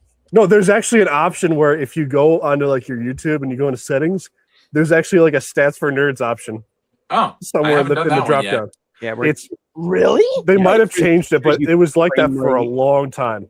It shows Hold you all of the nerd stuff on the back end that YouTube's doing with the video. Yeah. I mean, I just kind of thumb through to see like I'm curious to see retention rates. Like, okay, I hooked him at the beginning with a good enough thumbnail and a good enough little less than a minute long intro. Some of my intros get a little wordy and I notice I lose people through that. So as long as I can get them hooked in that first like 30, 40, 50 seconds, then I'm good. And then I'm curious the rest of the way content wise, like, hey, did I make my point too early and that's why they're leaving? Are they just tired of hearing me ramble about semi-scale for the 50th time or Lion Master? I don't know. Then to comment on that part, I personally enjoy just listening to people talk about what they like and what they're doing personally. That's just me. I agree. Like I'm trying to remember. Correct me on the past couple videos. Have you done like train first and then talk, or talk then train?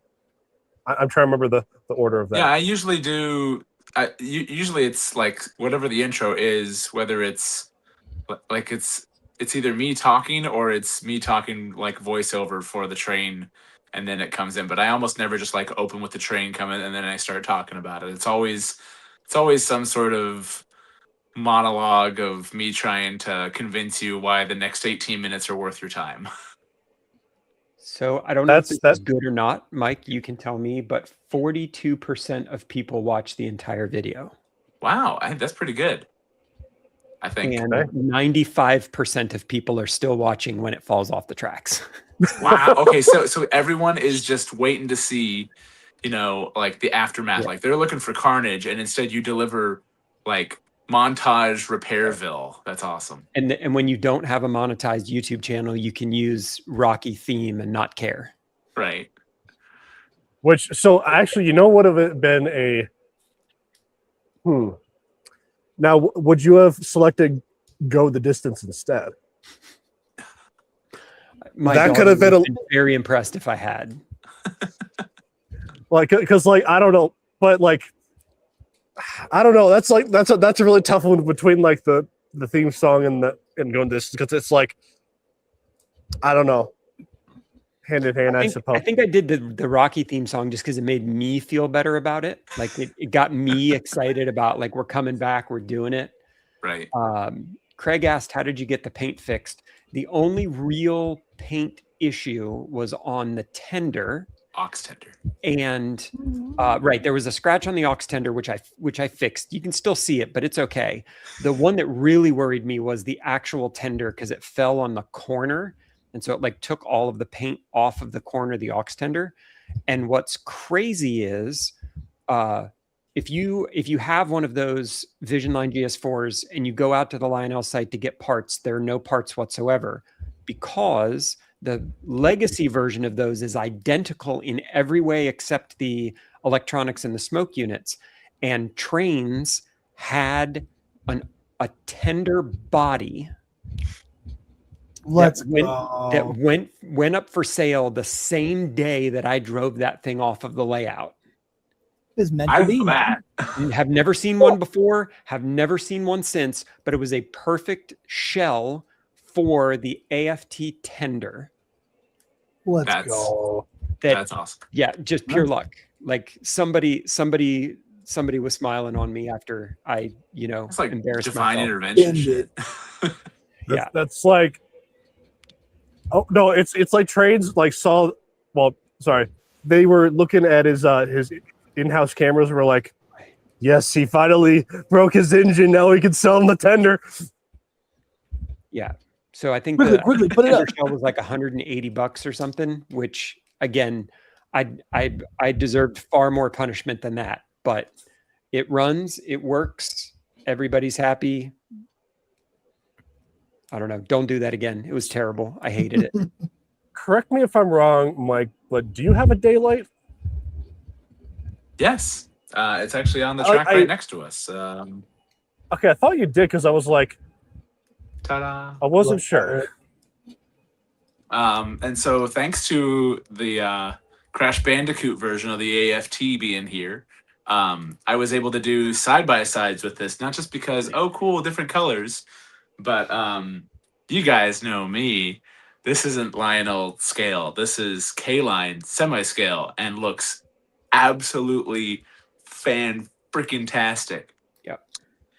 Like, the ladder is all separately applied. All the bits along here are separately applied. The doors are sprung open. The little hatch vents on the back side can open up. There's a tiny, teeny, tiny little latch you have to move to get those things to flap open. There's even like the throttle linkage on the side of the smoke box goes back to the cab and everything. All these things that are normally molded in on semi-scale stuff, and they're like, ooh, semi-scale, scale master race. Yeah, fuck you guys. Look at this thing. Well, so you know what's funny? So the one that you have right there, I had that same one as a kid years ago. Yep. I'm trying to think because did K-Line That's a only good one. produce one semi-scale version of it, or They made 3, and I've owned all 3. The first one I got, the first run they did of it even had like, there's a Rail Sounds board out there that says Daylight 2, and it's the sound file specifically for this, and it even has the aux, the 6 key will do the horn, the diesel horn for it. Then they did a second release of it when they were K-Line by Lionel, and it had a couple of different details on it. Like it had, instead of just molded in kind of where the nameplates should be, they actually had like nameplates on the side of the smoke box and all that stuff. There are a couple other details that are different on, but it's the same casting. And that was a good one too, but they went back to generic for some reason on that. I'm pretty sure Lionel was like, hey, hang on, you can't be making better stuff than us, especially if we own you now. God forbid. But I don't know if this came third or second or what, but there was I didn't know about this one. And this one wasn't supposed to work either. I got this from Trains as a parts engine. And I put it on the track and it freaking worked. But this one not only had a couple other details that it was kind of a nice mix between the details on it, but it had cruise, which neither of my other Daylights had before. The key to looking for a K-Line engine that has cruise control is literally the only thing that's different in the boxing or anything is it'll just say the stock number and then CC at the end of it. If it doesn't have CC, it don't have cruise. And this one does, but this one also has 4 chuff. So Ooh. it's accurate chuffs, it's good sounds, fantastic details, flashing Mars light, the whole shebang, and it was like $300. Golly, man. That's it? Yeah, Jeez, Well, criminy. That is nuts. yeah. So, and then I had PGH Train Fanatic had sold me the matching heavyweight passenger cars for it, which is cool because they did originally pull heavyweights, but eventually they switched over to streamlines, and that's kind of what we all know them for now, anyways. I managed to find Mr. Muffins had an auction with K-Line semi-scale streamlined passenger cars with interiors with people inside them. And I picked it up for stupid. It was like a set of 5 cars was like $250. So another steal. And they're the butteriest, smoothest running passenger cars Wait. I have in the whole fleet. The Hiawatha ones? No. These are Southern Pacific streamlined cars that I got to go with the Daylight here because I wanted to switch over to Okay. streamliners. Also because my son loves the Superdome, the full Vista Dome cars, and this set even included that. And so he was like, yeah. I mean, so I think, well, at least for SP, they never had super domes, but they're cool. Oop, sorry. Very good. Oh, there we go. You were flipping the camera. Yeah. So these things have lit interiors and people and everything in them. They even have, some of them have the radio along the top of them. The observation car has a lit drum head on the end of it. These things are, and then look at the spacing on them. These are 16-inch aluminum cars. These aren't plastic. These are aluminum. And then look at the spacing on them. These things stay these stay tighter together than all of my scale cars. These stay tighter together than the American Freedom Train with the kinematic couplers. So out of curiosity, like on curves, I guess, do like the diaphragms like stay together? Like they're that good, or like? I mean, like basically, I mean, look at the freaking clearance on this. This is it's nerds. They're basically connected. That's kind of, I wish it would focus better, but whatever. See, what would be kind of cool is if companies started making like vestibules where you could actually connect them. That's because I mean, gotta exit myself. Third rail used to. They would do magnetic. They were little cloth diaphragms that had magnets on the outsides that would attach to the cars. I've got a set of Southern Pacific streamliners, but the third rail kind that have the little diaphragms in them. JD Stokes. I want to so bad get him on here, but he's a busy man right now, so unfortunately that might be a while. He's in dad mode now. But we had him on before he was a dad with the. Actually, I think we had him on before we knew he was going to be a dad for 3 Rails for Dads. That was fun. One day. One day. Out of curiosity, what are you drinking tonight? JD Stuck's O-Gauge Trains. That's what I'm drinking. Ah, okay. I heard it tastes pretty good. Yeah. Must taste like Norfolk Southern. No, it tastes like that cinnamon MTH smoke fluid that he likes, or the cinnamon, not MTH. It's the JT's Mega Steam. I used to think it was JT, not JD. Like, wait, he owns the company? Like, he uses it enough. He should have stock in that company. That'd be kind of wild if he owned the company. Right. But no, it was really great having. We literally just boxed it up tonight to send back to Jeremiah. But it was so great having that engine here, to hear it, to feel it, like the sound system on these Vision Line engines. That's the thing. Like, I've only seen Vision Line engines on other people's layouts, and even then, they're kind of a rare occurrence. Like, we go over to Chris Montagna's house and we're just running whatever people got at York. We went over to Chris Rain's house in the spring, and Art and I brought stuff to bring. And what does Chris have? Vintage Hudson, surprise, surprise, right? So, and it's funny because he had just got a Vision Line Hudson, but the first thing he put on was his pride and joy, the 1950 run that he had been looking for. Okay. The headlight wasn't working when we first put it on the track. So if you notice in any of my shots of that engine on his layout and it doesn't have the headlight on, like 3 passes later, he took it off and like wiggled something and it fell back into place and it worked again. Oh, there you go. Hey, when in doubt, you just got to shake the train and just put it back on. Yeah. Don't try that on kids. Try that on vintage trains. Just do it on trains. Don't do it to kids. Yeah. That should be clarified. What was it? Oh, but come on, Dan. That's like my favorite activity. Wait, you're a teacher. How are you legally allowed to do that? That's the cool part. I'm not. I see Ray and Chooch are in here. Iron Rails.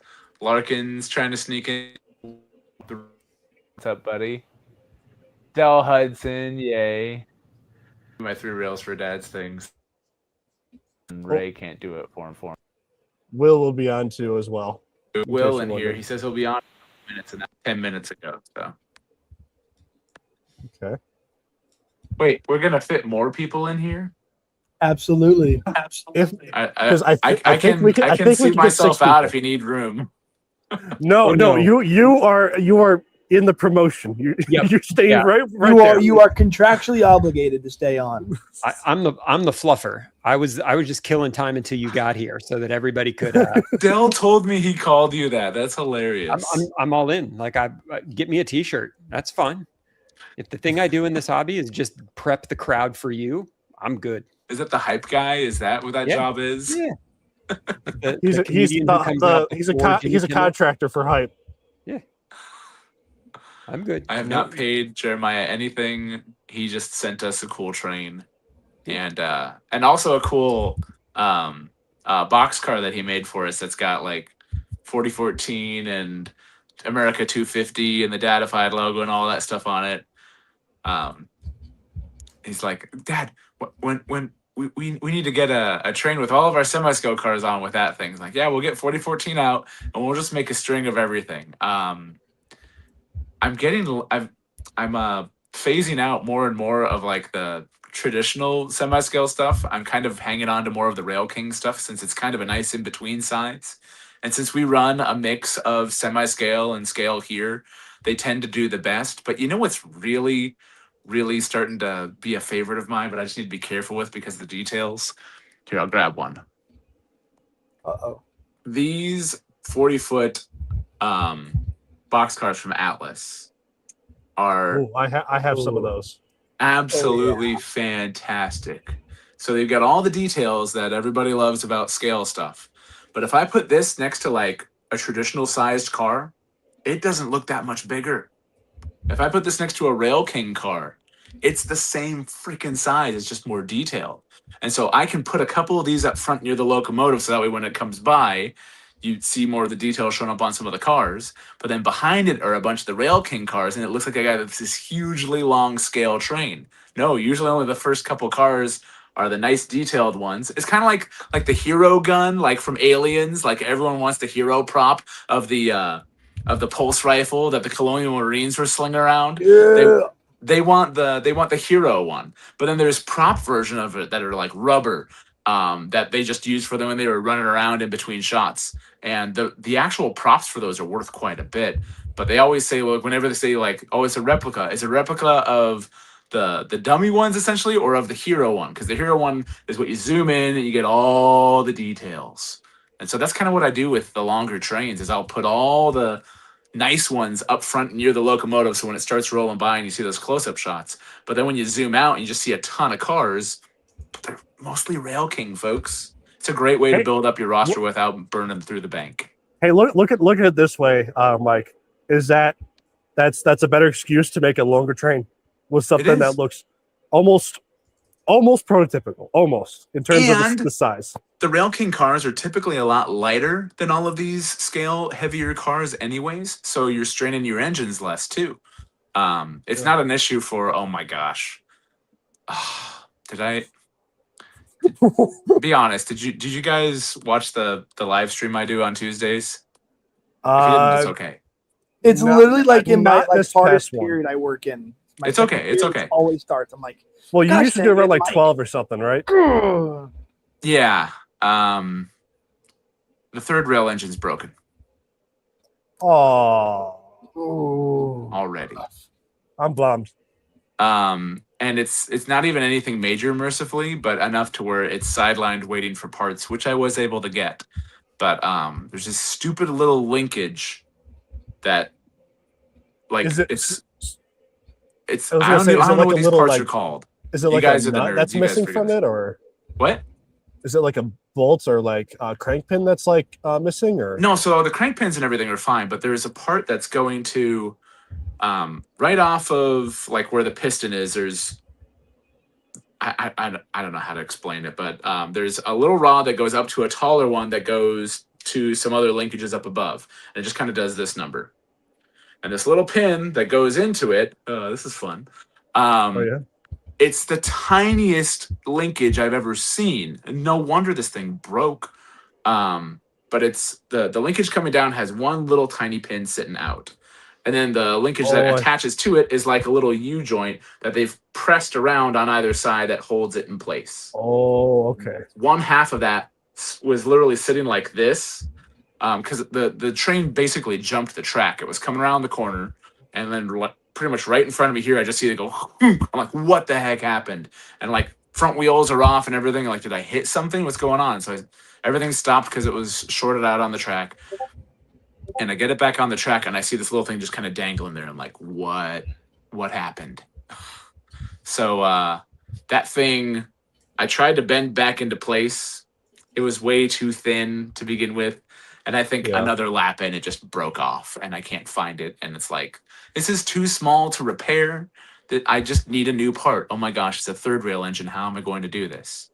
Third rail has a link to this guy that has a bunch of parts from other, I imagine, from other broken third rail engines. I don't think they produced a lot of spare parts for these things, if any.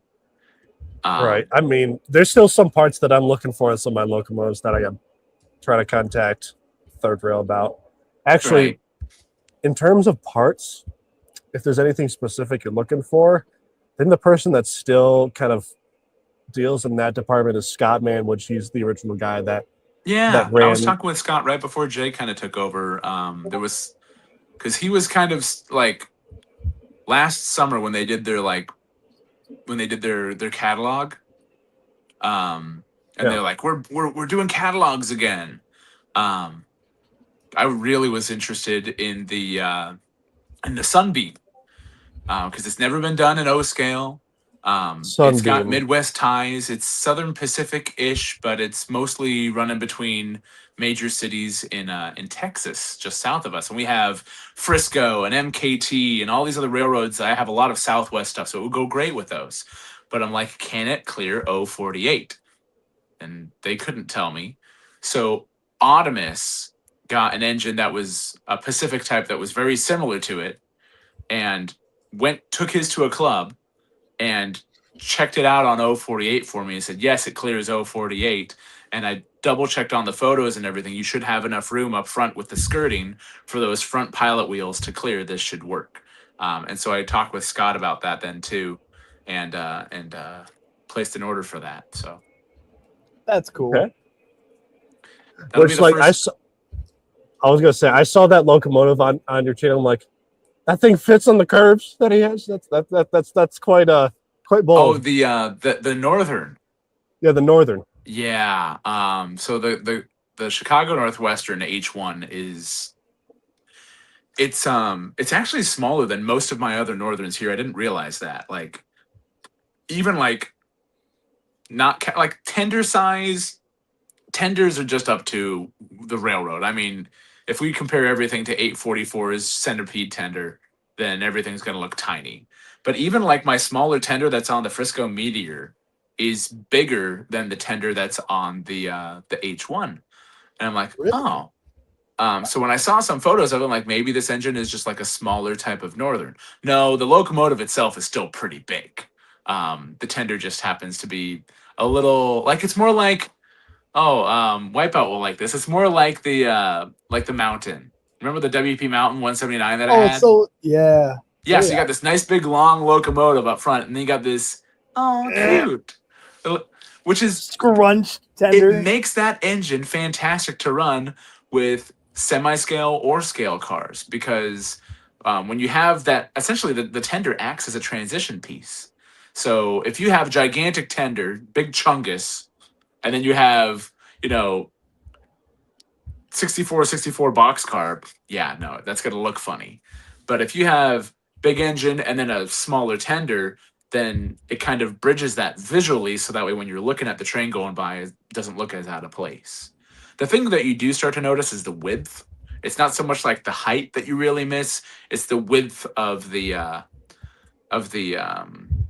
scale cars behind a scale tender where you really start to notice it. So side profile, looking at it when I'm even with my train sitting on the couch, it's fine. Looking down at it, I'm like, okay, so we go from like this wide to, okay, I can almost see the tracks underneath it, There you go. But no, I love these 40-foot cars. And this one was a cool find. This one actually, so, you see the green and yellow. This is Chicago Northwestern.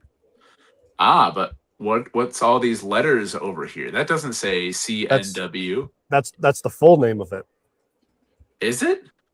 So that's supposed. Well, so some cars they'll actually put like the full name instead of like the most known name. Like so, I'm trying to think. I don't know. I don't know the full name by heart. So Unless if you're Chicago talking Northwestern Sierra. was the full name, but this railroad, Chicago, St. Paul, Minnesota, and what's that O you guys think? And Omaha. This is Omaha Road.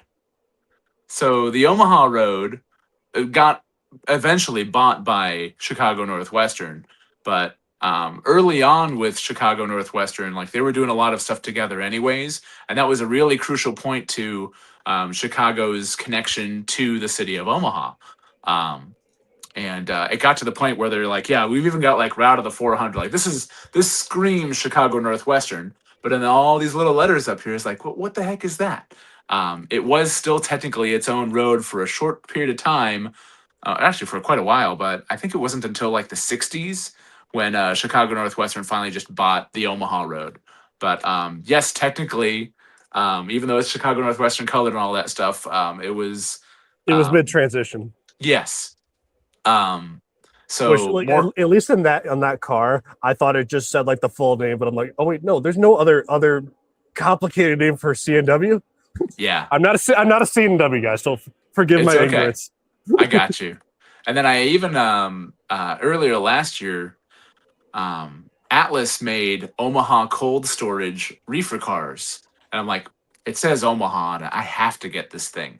By the time I figured out that they had made them, they were all basically sold out, so you'd only be able to get them at retailers. And my buddy Sleeves Rail Archives, Sean, there's a shop in Lincoln that he goes to, and he's like, hey, I just got the Omaha cold storage car here, but he got both road numbers, and the other one is here. Call him. I'm coming there to hold it. I'm Yes. So I ran over there Like, and got I'll that. be there.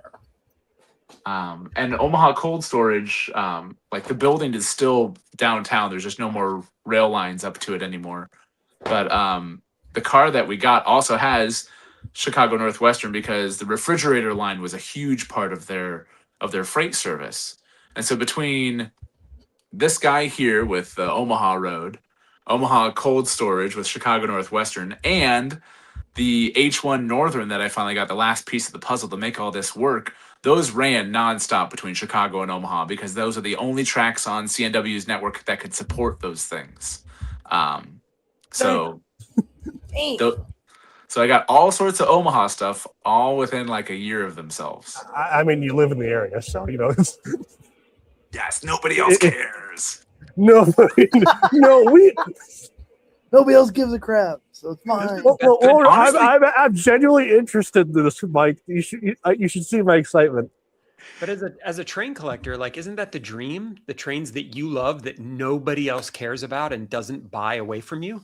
That's what's so cool about this H1 is like most people didn't even know that A, the model existed, or B, what this thing was in the first place. So it's like, cool. That's why I love it. my railroad. WP, nobody ever buys that. Yep. Unless it's post-war, and that's all that matters. I'm like, cool. Well, listen, Cody, listen. It was relevant for a time, and it was only relevant because of you. Dan, do not echo the heresy that Lark has. Well, Lark might have a point. Is that Western Pacific? It was only good through the mountains, and that was it. Yeah, because it had a drag Until it was strip bought out, going and to then it Salt became Lake better. City. But that's a different story. Steam Rail Willie's given us a few more nice tidbits of local information. He's up the road from me, like literally, like what is he, like an hour drive? He owns one of my older daylights, and he also owns my Lion Chief Plus Mikado and a bunch of my rolling stock. So I'm glad it's found a good home. I'm glad he's loving those. Oh yeah. Keith, yeah.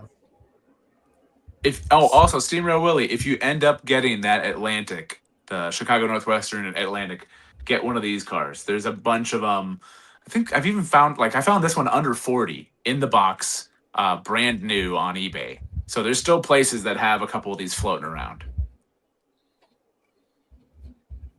It's awesome.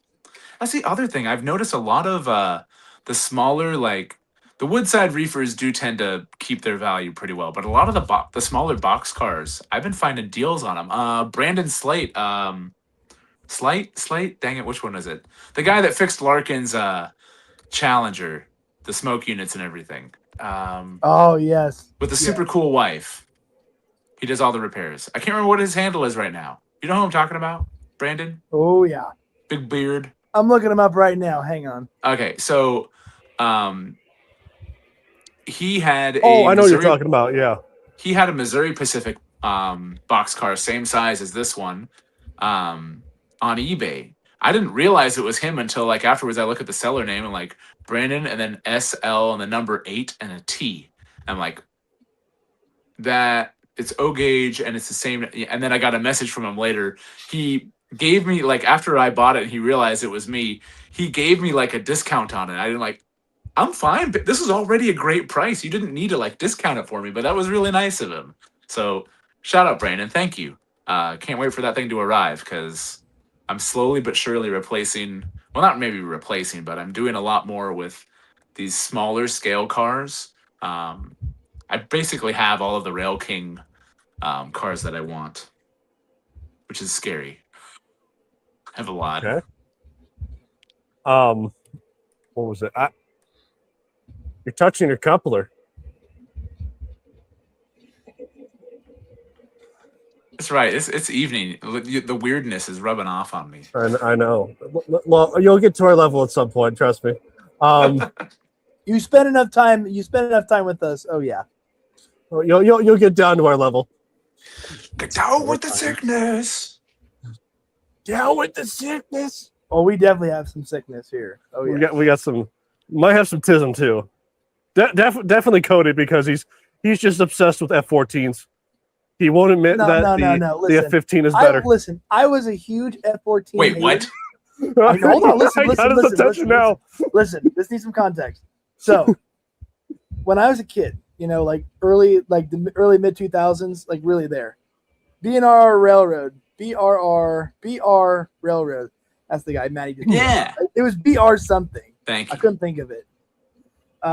So when I was a kid, a lot of the stuff that like aviation stuff was coming out about like the F-15. A lot of the stuff was starting to get declassified with the F-15. Like the A and B models were getting declassified. Yeah, Like, this not is kind the of E, cool. not the Strike Eagles. Yeah. No, not the Strike Eagle. No.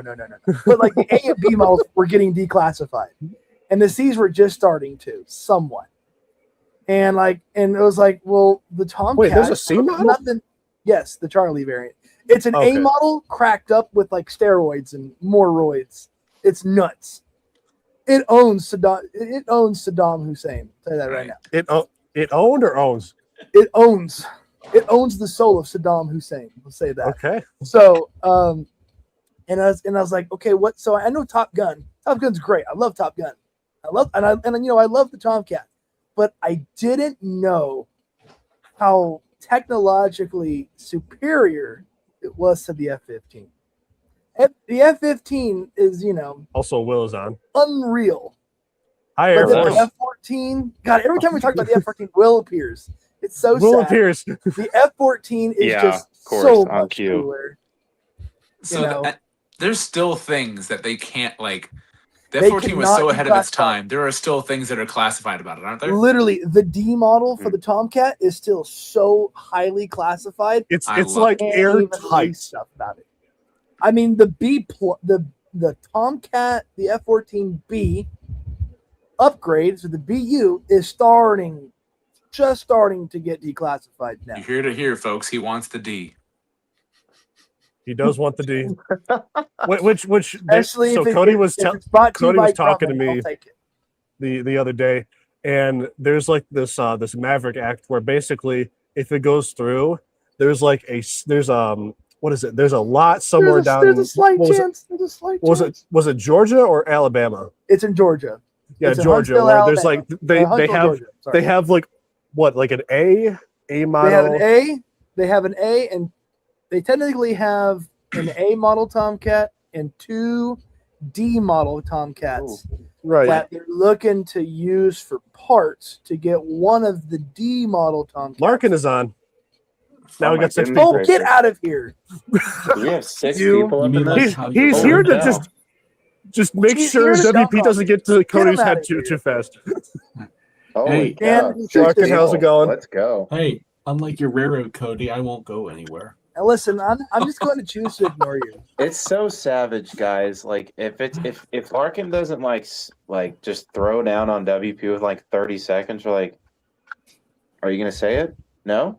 All right. Well, no, Larkin. I'm actually waiting for you to come with some sort of seaboard superiority right now, like sort of questions. He came in at the wrong time. We're talking about jets. This is completely out of his Yeah, realm. we have thankfully derailed the conversation. Well, We've got airborne, folks. Airborne. But basically, that whole act, where basically, if it goes through, they'll be able to essentially restore a Tomcat. And fly. But the only condition is that they would basically have to gut the classified parts of it, essentially, internally. It can't drop JDAMs. I'm sad. I know. So every now and then, my father-in-law just randomly gives us stuff that he's like, "Oh yeah, I know this is for Colin," and it's definitely not like kid safe or anything like that. And it's really just That sounds like my grandfather. it's really just he can't stop buying random stuff on Amazon, and so his house is just covered in things that he regrets. And then when he runs out of room, we end up with them. Oh, But in no. this case, one of them was really freaking cool, and Wipeout is about to drool. All right. Is that a Corsair? That's It's a a Corsair. Corsair. Is it a With the wings Dadified? up, with the green inside the wings and everything. It's got like, the Is that anti-corrosion stuff. something Let's like go. this one too? Is this a Corsair? Yes, That is a the Corsair. Bentley, the Okay. Gull wing. Oh yeah. yeah, when they got the little Ooh. to the wing, they're a Corsair all day. That's cool. Especially if the wings I've fold never up. heard it described as oh. Oh, this guy's a pirate, apparently. Never heard it described that That's way. cool, dude. You've never heard it John described as an Rogers, let's ooh? go VF-84. Let's go. Yeah. Or Is that a technically diecast VF7. model? Yeah, it's super heavy. I love the details on it, and it's Who made that? 148. Do you happen to know? What? Do you know who made that company? See, Lark, this is our stream. No, I don't. There's no like identifying marks in here. You know, later on I'll take a picture of this with Google, and Google will let me So- know because Google knows everything. Oh, So man. I Rogers. might help us out. So today, over the last like 2 days, we've been helping out with a friend. He's since passed away, but helping his wife go through his collection. But one of the things that they have are these Franklin Mint precision model airplanes, and they're mainly just World War II airplanes. And that's why I asked if it's die cast, because I haven't seen too many die cast, companies who do really good airplanes, but also in 148 scale. That's awesome. I know. Thank I you, freaking love Ives. this thing. I mean, it's got the Thank hook you. and everything back here. For the Yeah, carrier. dude, that's sick. Yeah, I love it. Oh. Ives brings up a great question. Why the What's only issue he has is that Oh, Top Gun. Okay. Larkin is so quiet. Let's talk about Top Gun. yeah. Okay. Oh, Does he have some Hang on, Top, boys. some Let Top me- Gun? Let me help my I'm mom. just waiting for All right, someone I to got catch you. on what I did. what'd you do? I was gonna say, Lark, how have you been? Really good. Does anybody notice my new name in this live stream? Not a hopeless WP guy. Yeah, I Oh see my that. God. Bro. The shade was, or the stones. Dude, this guy is he's something else. Now I see all the crazy names. Wipeout and I, not Wipeout, Will and I are like just standard straight shooters today, but everyone else has. Don't mind me. I'm just happy to be here. It's because you guys don't have beards. That's why. Everybody. That Oh, wait. has beards- Actually, I got an idea for Will. Okay.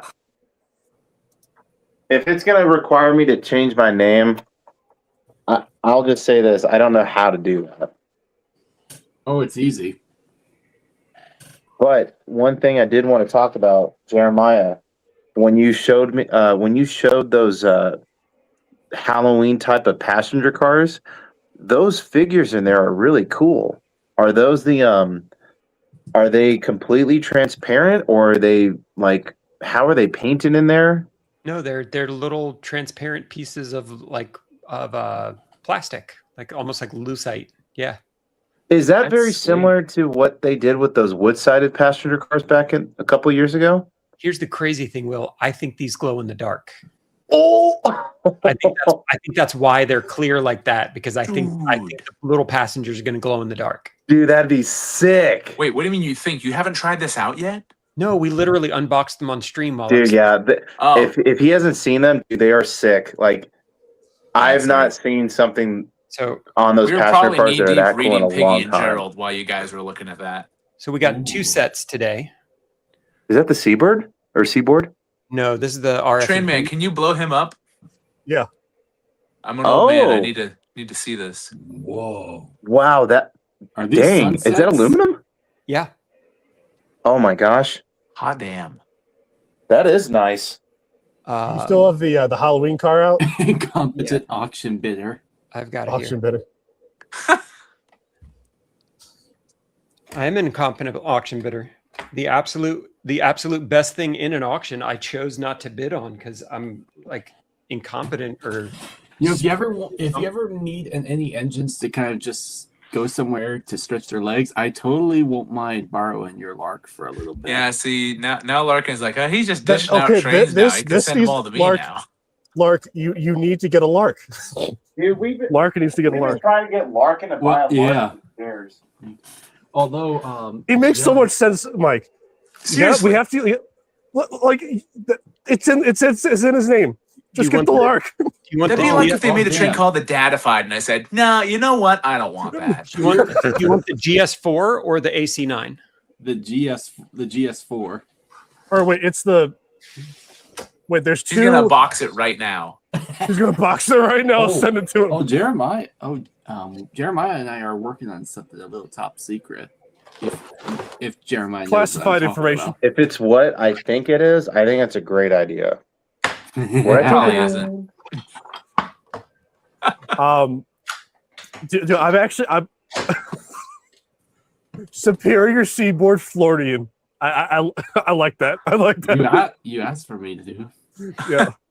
Oh, wait a second. All right, we're gonna do some. Oh. Wait, I'm gonna zoom in. Yeah, dude, these are sick.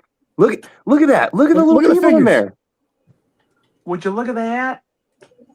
Would you just look at it? Look at Wait, that. are they actually physical people or what are Yeah, that no, is they're- so They're just it's like they're regular people except they're just clear pieces of plastic because they're ghosts. dude, that is so do they light freaking up? cool. I think they glow in the dark. Why didn't my they? guess. Did they Do we- list this in the catalog? I don't think that they listed that in particular, but they did This list is the these glow in the shit they dark. need to tell us. This is the Yeah, stuff that would okay, get us wait, excited. so- Now, every day we hear secondhand cursing so- live. You're Anybody saying who's excited, I that may it's have- one of these people. It's one of these like little people, but they're clear and they look like ghosts. and I may have 2 full sets of these in case anybody wants Dude, to. that is sick. bid That them is up so and- freaking cool. They should separate sale those people. Are you kidding me? They'd make a killing. Like a spooky, like, because, they make a killing with these little people, but then they can separate sale all those other people to make a Halloween train. That'd be Right. cool. Yeah. Um, Damn, dude, those are. It's exactly what Mike. while It's we were on exactly the what you auction said. room- They don't tell us about that stuff, and then when you get it, it's like, why This is- didn't I get this? This is Kinda like catalog how they hype tell us 101, if and they it- just keep Yes. missing the boat. We Kind of like how Hey, they don't tell us we were if in the something's middle of- matte or gloss finish until it arrives. They're gonna start doing that. Apparently, I've heard that they're gonna start doing that. For the Like They already what did. they I did with noticed it in the last 261. Yeah, the 'Cause enough 261. people complained about it. That's why. but we were in the stout auction this afternoon. Dude, wasn't it great? Right, while I'm destroying Dan, I my don't budget appreciate the for the next message. 10 years. Yeah. You get a text from the Lionel store going, "Oh, hey, you've Whatever, got all kinds of losers. stuff here." So No, today they didn't. they hurt a lot, Will. So today was a great day. Today hurt a lot in so many ways. Hey, Oh my you know how I God. can tell Will's having a good day? Because his Wi-Fi is perfectly consistent the entire time. It's not potatoed out on him. Oh, my Wi-Fi, dude. Yeah, that's another thing. When I found out, so when Ben made me a meme, and then when I saw my face on Gizmo, I was like, all right, here we go. And I was holding Kyle too. I was like, I'm not on potato Wi-Fi, but oh yeah, dude. Your kid is just like a gigantic pixel. Yeah, basically. Dang, Jeremiah, is the term wrecked today? Like, dude, just Well, I got wrecked by the auction, and then got wrecked by you not letting me bid on what I wanted to bid on in the auction. So, But I know, will say though, man, yeah. like that was such a train solid between bros, like, and I mean, honestly, well, so I'll say this too, because you could ask Dan how much I've been looking for a 4471, and the fact that you got the GS1, but you also got the Pilot too, right? No. Wait, No, what? What did it call it? It called it like a bidder push or something. Like there was someone else who bid the same thing, and I don't know how it picked who won, but we both had the same final bid, but I didn't win the auction. It wasn't in the invoice? No.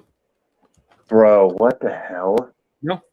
It's like Ken Miles not winning a Le Mans. It's like, that's bullshit. No way. Poor Ken. So wait, hold on a second. So was it just the GS1? Did you get the 2, or there was a 4 in there too, wasn't there? Yeah, no, I got the GS1. I got the brass hybrid. So again, we've talked about this offline. I think that's one that you'll need to go over, and I mean, I can even bring it down right now, but there's a specific way that I would recommend to repair that whistle to make sure it's a secure, not going to fail type of fit. Yeah. So, but then I heard you guys talk about let you fix it, because I feel like you probably owe it to me at this point. I'll do it for you. Yeah. If you want to send it over here, yeah, I'll fix it up for you. That's not a problem. Wait, Mike, did the train, what is it, your daylight stop or my daylight stop? No. Mike's. So, wait, repeat the question, Dan. No, I saw Mike's daylight moving and then it stopped. I'm like, was that on purpose? Oh, yeah. No, but Jeremiah, yeah, if you want to send it over, because I don't want to say without certainty yet, but it's starting to look like York is just one of those things that just, oh, I'll get to it eventually. But I've learned no. A better way to say it is the State Farm commercial where it's like the guys holding up the alley with the fishing line. Yeah, dude. Where it's like, you almost had it. Gotcha, dollar. Yeah, but October that. is so crazy. Like, so we have the Albuquerque Balloon Fiesta. We're also going to be celebrating Kyle's birthday later in the month because 2926 has that. Before, yeah, I hear that. Yeah, so 2926 has the excursion, which we're not missing that. Right. We're not, and the thing is, it's a photo charter, but you're not on it. But I'm trying to see if you catch my drift. I'm trying to see. Well, so like they can. So here's the thing. I don't think they can legally push you like out of roads. No. So meaning, I want to try and get in the tool car. If that's okay. I thought you were talking about seeing at different locations. My mistake. No. Trying to, because the NMRHS is such a great society, and it's literally just semantics at this point. Like they have, I can't spill too much, but there are some pretty intense developments between what's going to happen between now and October, where there's its sister. It may look like the 90s as it's rolling through Albuquerque. I'm just going to say that. So, dude. Oh, wait, a what? Oh, you mean like how 2926 may be getting a sibling coming to stay with it? That is also something that is in a great conversation piece as well. Just because, so Albuquerque is pushing so much for the reconstruction of the roundhouse. The turntable is functional, but I think the Steam guy he's big on social media. They're starting to take apart all the roller bearings and all that other stuff as well, so to restore it. But they have a lead track that can support the 2900, which is, I think, it's not double the 3700 class, but it's high up. It's heavier than the FEF. Wow. But there is a plan forward to potentially make Albuquerque the hub of Santa Fe Rail. Dude, It's going to take a long time, but it's starting to be it. that's incredible. It's going to take, but here's the thing though too, man, like growing up and living in Albuquerque, where that area of the town is, it's going to take a lot of plastic surgery, if you catch my drift. Yeah. It's going to take a lot, just because it's, when I say, like, I usually claim I'm from Texas, but where I was born and raised, I'm from Albuquerque. Oh, you mean Breaking Bad? Yes. And it's like that. Yeah. It's exactly like that. Here's the thing. So- A lot of the places where the railroads were, especially steam era stuff, Yeah. that's not like your like major ritzy development. There's a outdoor shopping mall nearby, and you can't see any safe places to check into because you won't need to. It's it's never that. It's always like, oh well, this is sketch because Yeah. this is like an industrial area before. Right. And I will say though, one place that I'm shocked that's like the Mecca for a railroad, I guess Cheyenne is not like the home station, but Cheyenne, dude, I missed you. I missed you at Depot Days, brother. I sure did. Dude, it was sick. But no, Cheyenne, it grew on us when we were down there. It was great. I hear choo choo. Oh, I hear some choo-choos. It's Lark. Every Heck time. yeah. Have painted heritage units. Well, Lark, what you have to do is you have to I'll be get right like back. a camera that's looking right at the rail, and every time a train comes by, you take that Southern camera, Eagle put it on Lines has been stream. bugging me to do that. What's that? Southern Eagle Lines, Clay. He's been bugging me for a while now to do that. And That would there's be a couple cool. spots I could do it, and even you said that there were a couple of good spots. Oh yeah. So since Will kind of already was talking about maybe could have, not sure if he still can at this point with York. Are any of you guys going to York this fall? Yes, that's my plan. Cody is not. this year. Hoping to do it next year. Jeremiah, are you going? I plan on next year, but right now I'm trying to acquire some precious Move out metal. of California, and you'll be able to Significant save other. faster. No, Quiet, he doesn't you need to, down he doesn't here. need to Quiet, move. you. Listen, this is Dan and my show.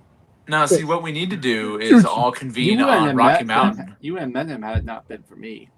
There's a bunch of folks that I've convinced to go to Rocky Mountain next spring.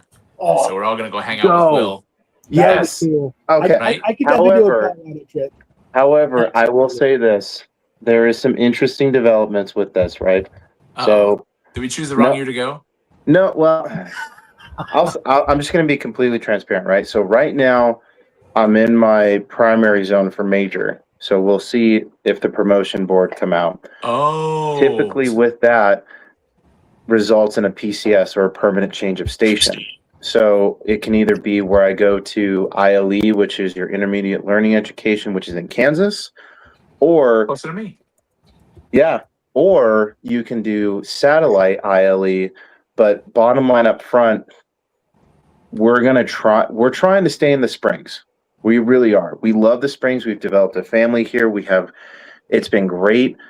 But ultimately, like Uncle Sam tells us, hey, it's time, go do this somewhere else. So, but the marketplace is opening up in September, and we will find out which unit wants to get us. The best way I can explain the marketplace is if Shark Tank met the NFL draft. That's the marketplace. So, yeah, but you didn't know. You did not miss a good year.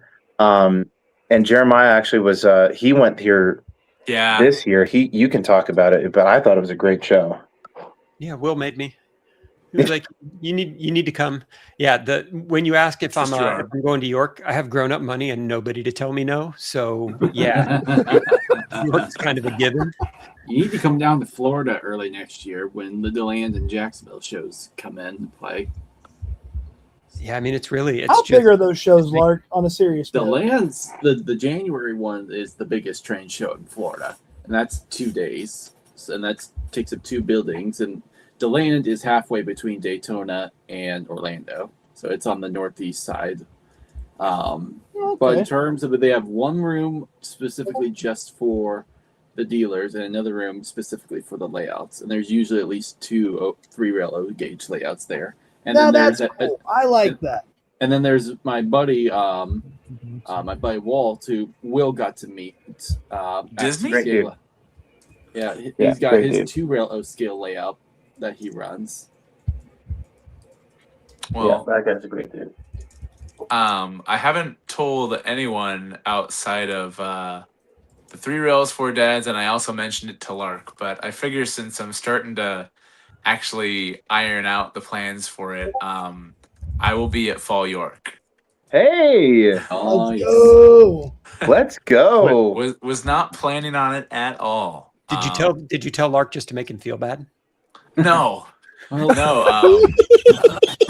Well, so I usually just tell Lark just because I know that if he's not in like the first 5 people and he hears it from somebody else, that's true. then he's gonna be like probably all sorts of upset with me for not being his best friend. Like 5 minutes. Probably because we respond within 5 minutes of each other. Exactly. Well, not to be outdone here. I'll go ahead and I'll share a little bit here, but you guys have heard of Lab in the Hills on Instagram. John Yeah. Oh, I know what you're gonna tell him. This is gonna be cool. Yeah. Me and him, we rescued a massive club layout from Lake City. I do remember this. Yeah. oh, So it is a 21 by 30 foot layout. Dang. It is legacy equipped. It's got a ZWL transformer, among other things. And so basically speaking, I connected. See it, Garrett. Basically speaking, John is going to be acquiring it, and he and I are going to be starting to work on establishing a O-gauge train club in Florida. And now we've got a modular layout that we can build off of. Wow. And That's so huge. some of the details are still being worked, but let me just say this. Jeremiah paid more for that Vision Line Lark than we paid for this layout. I'll just say that. Wow. How much did he pay for the Lark? Why you gotta pick on me? how much you pay for the What Lark? did he do to you, bro? I know. But, no, it's so it's still being worked out here. So What? not sure if I'll be able to join John to pick it up, but he's basically finalizing the deal, and so we're hoping to get a Lower Susquehanna-esque type club in Florida. So how many of you guys are submitting stuff for our RBP and Friends thing at the end of the month? I've already done it, so I actually need to do my video. I have one more day of leave. I still got to do mine too. And I was going to do that tomorrow, actually. Yeah, My because layout's put away. Honestly, what I might do is how do you think I met this Nebraska nerd? How do you think I met him? We were both. he's this way on my end, but No. that reminds me, Mike. I got to find a way to get you up to Michigan at some point. Yeah. Well, everybody he here in goes. particular. He's okay, Mike. This is what he's gonna do. He's gonna get you up to Michigan. He's gonna sweet talk you, and then he's gonna take a detour to Pennsylvania to go do Reading and Northern stuff. I know how. Fair. that tracks. I've actually. co-hosted That with sounds. him for like 8 Well, months. no, that's why No, York no. is a thing. That's why York is a thing. Yeah. Mm. Hey, Mike, for the RBP thing, do we have to do like a little intro, like, "Hey, I'm Will. I mean, it Here's wouldn't the hurt. layout." I wouldn't, because you've only got 30 seconds. Okay, cool. So yeah, Okay, I so- can. But if you're gonna do And- it, you should say hi and just look at the camera for like 4 seconds. Hi. Have Yeah, like- everything going on behind you, and then just Yeah, or Hi. I don't know if you guys used to watch How are you? Vines, but I can be like "Hi, welcome to Chili's." Like I can do that or something like that. You're welcome to Chili's. Hi, welcome Yeah. to Chili's. I hope you're having a good day. here's my Yeah. 39 pieces of flair. Yeah.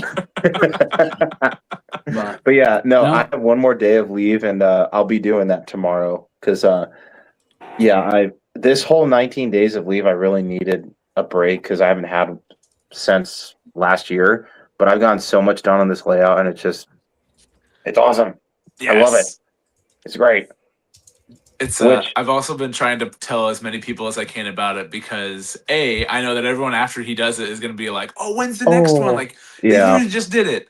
But then also B, I like kind of intentionally do want to flood his inbox at the last day with a bunch of these submissions because I know he's just going to die. So It is a really cool You're gonna give cool Chris a video heart when attack it's all doing comes that. out for sure. yeah, Chris said he was going to follow York, but if he doesn't live to make it, then you'll all know whose fault it was.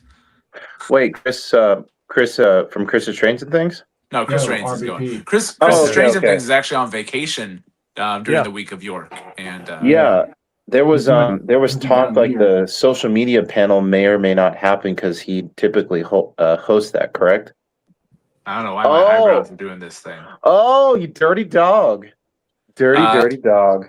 Art actually took it on. Hey. Lark. So he's already gotten rid of Lark. He's cleaning up the crew, you know. But no, Art He was is, taken out back. Well, and I don't want to say that I'm going because of this, but No, that's great. Art That's asked me awesome, to dude. be on the panel. And it's like I don't want to be like wishy-washy with him. So finally, I just said, okay, I don't have travel plans yet. I don't have anything booked. I don't know where I'm staying, if I'm driving, if I'm flying, any of that stuff. But I don't want him to be like sitting there like, is Mike gonna or is he not gonna? So I just 6 and 7. literally like yeah. 2 nights ago just said, Art, I don't want like this is already a big undertaking for you. We're already, starting to count more weeks than months now. Yeah, Count me dude. in. I will figure it out.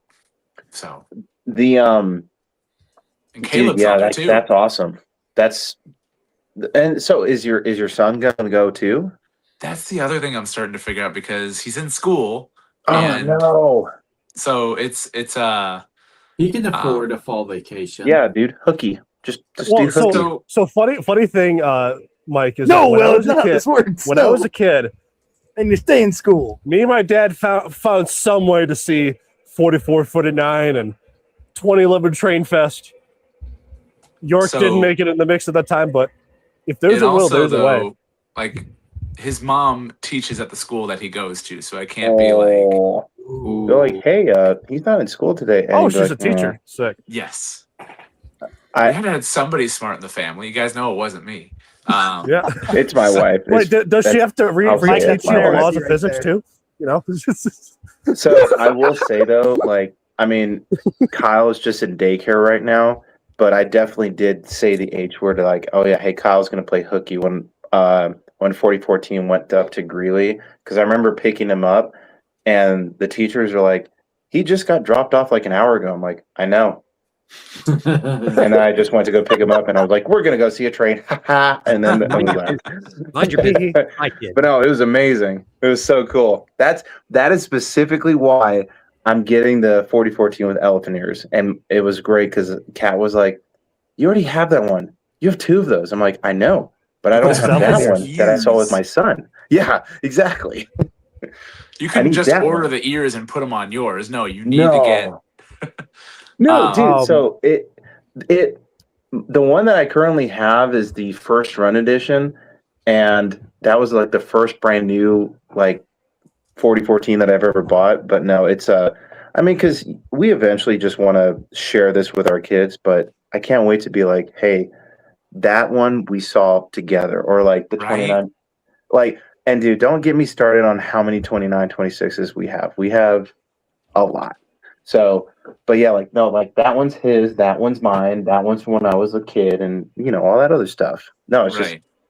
it's great, dude. As a dad, he just comes, dude. It's kind of crazy because we have a basement, so we have like a little door, like a little child protective door, but he goes like, choo choo, choo choo, outside, choo choo. Because the scenery looks like it's outside, and then when he come down here, it's like 30 minutes to like an hour of him just. He has his own cab too with no batteries, dude. I have to like, he knows he knows the difference between this, a Cab 1L, an MTH DCS remote, and a Thomas the Tank Engine like Lion line Chief. chief. Dude, it's Yeah. insane. My son is showing his friends like how to do stuff on the Cab 1L and such. He must think he Yes. has the coolest dad in the world. It's it's so fun doing this.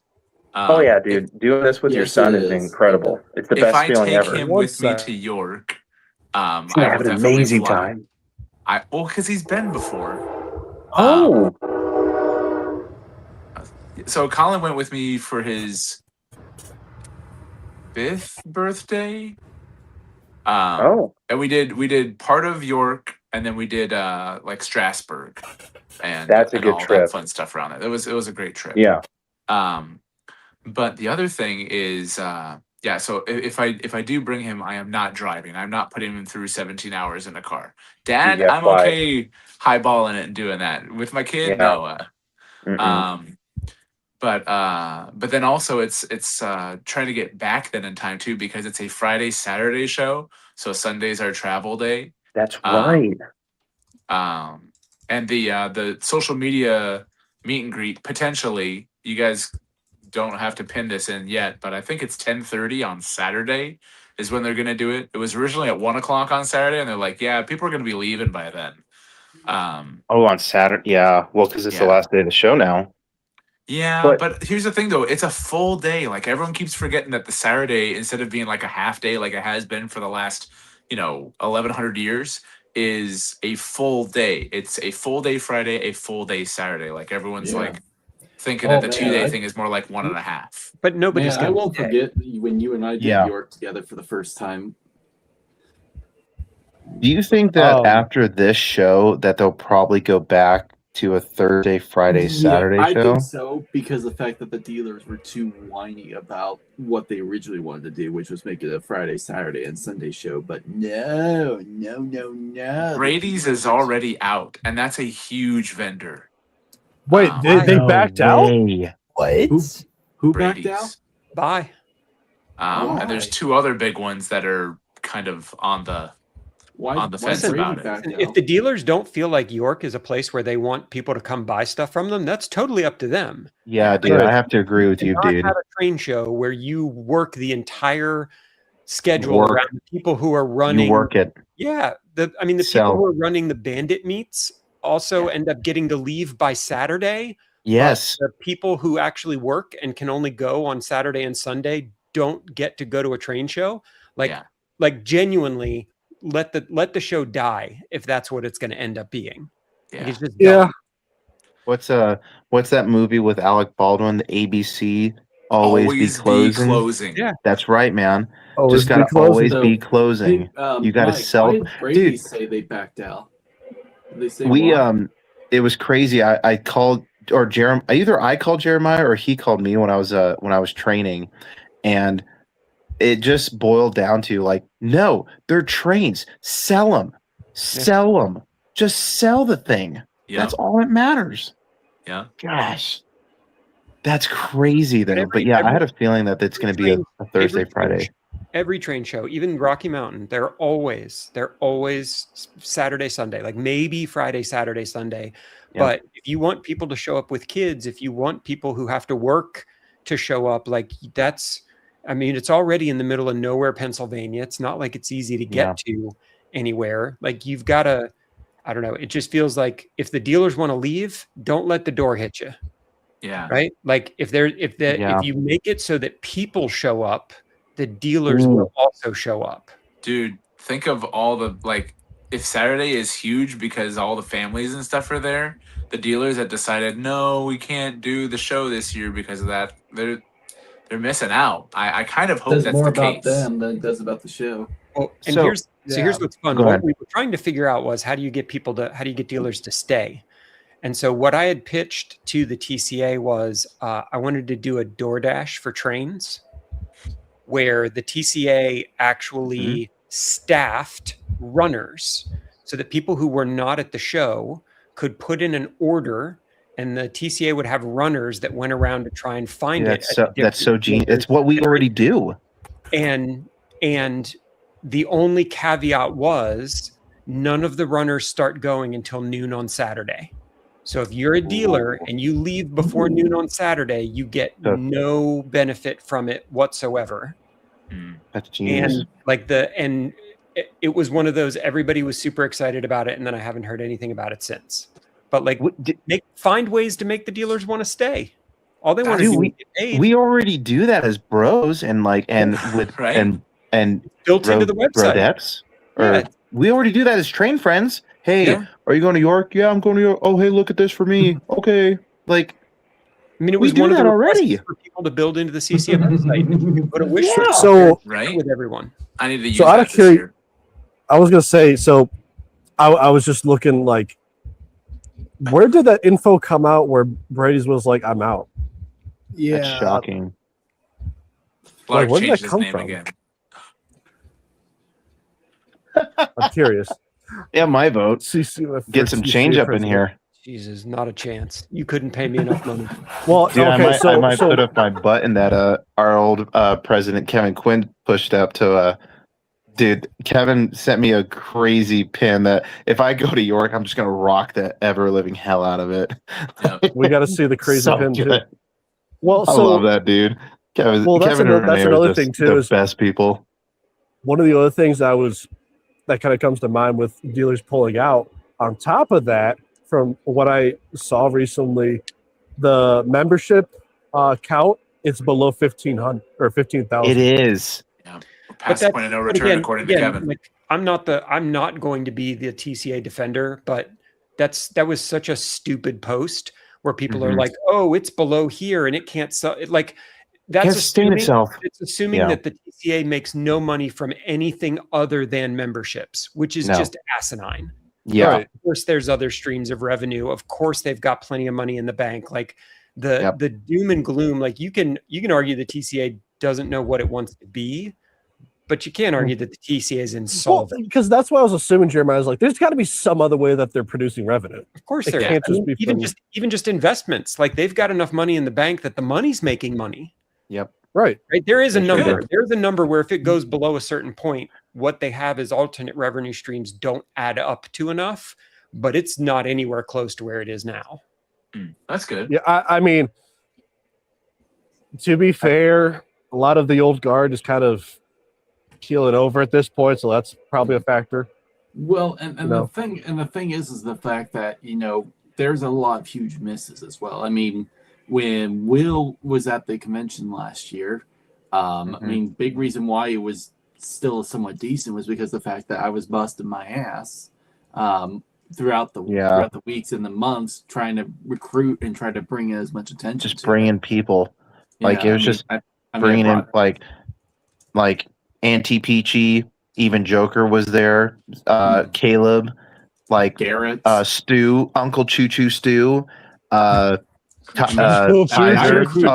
mean, all those things, dude. That convention was a riot. It was incredible.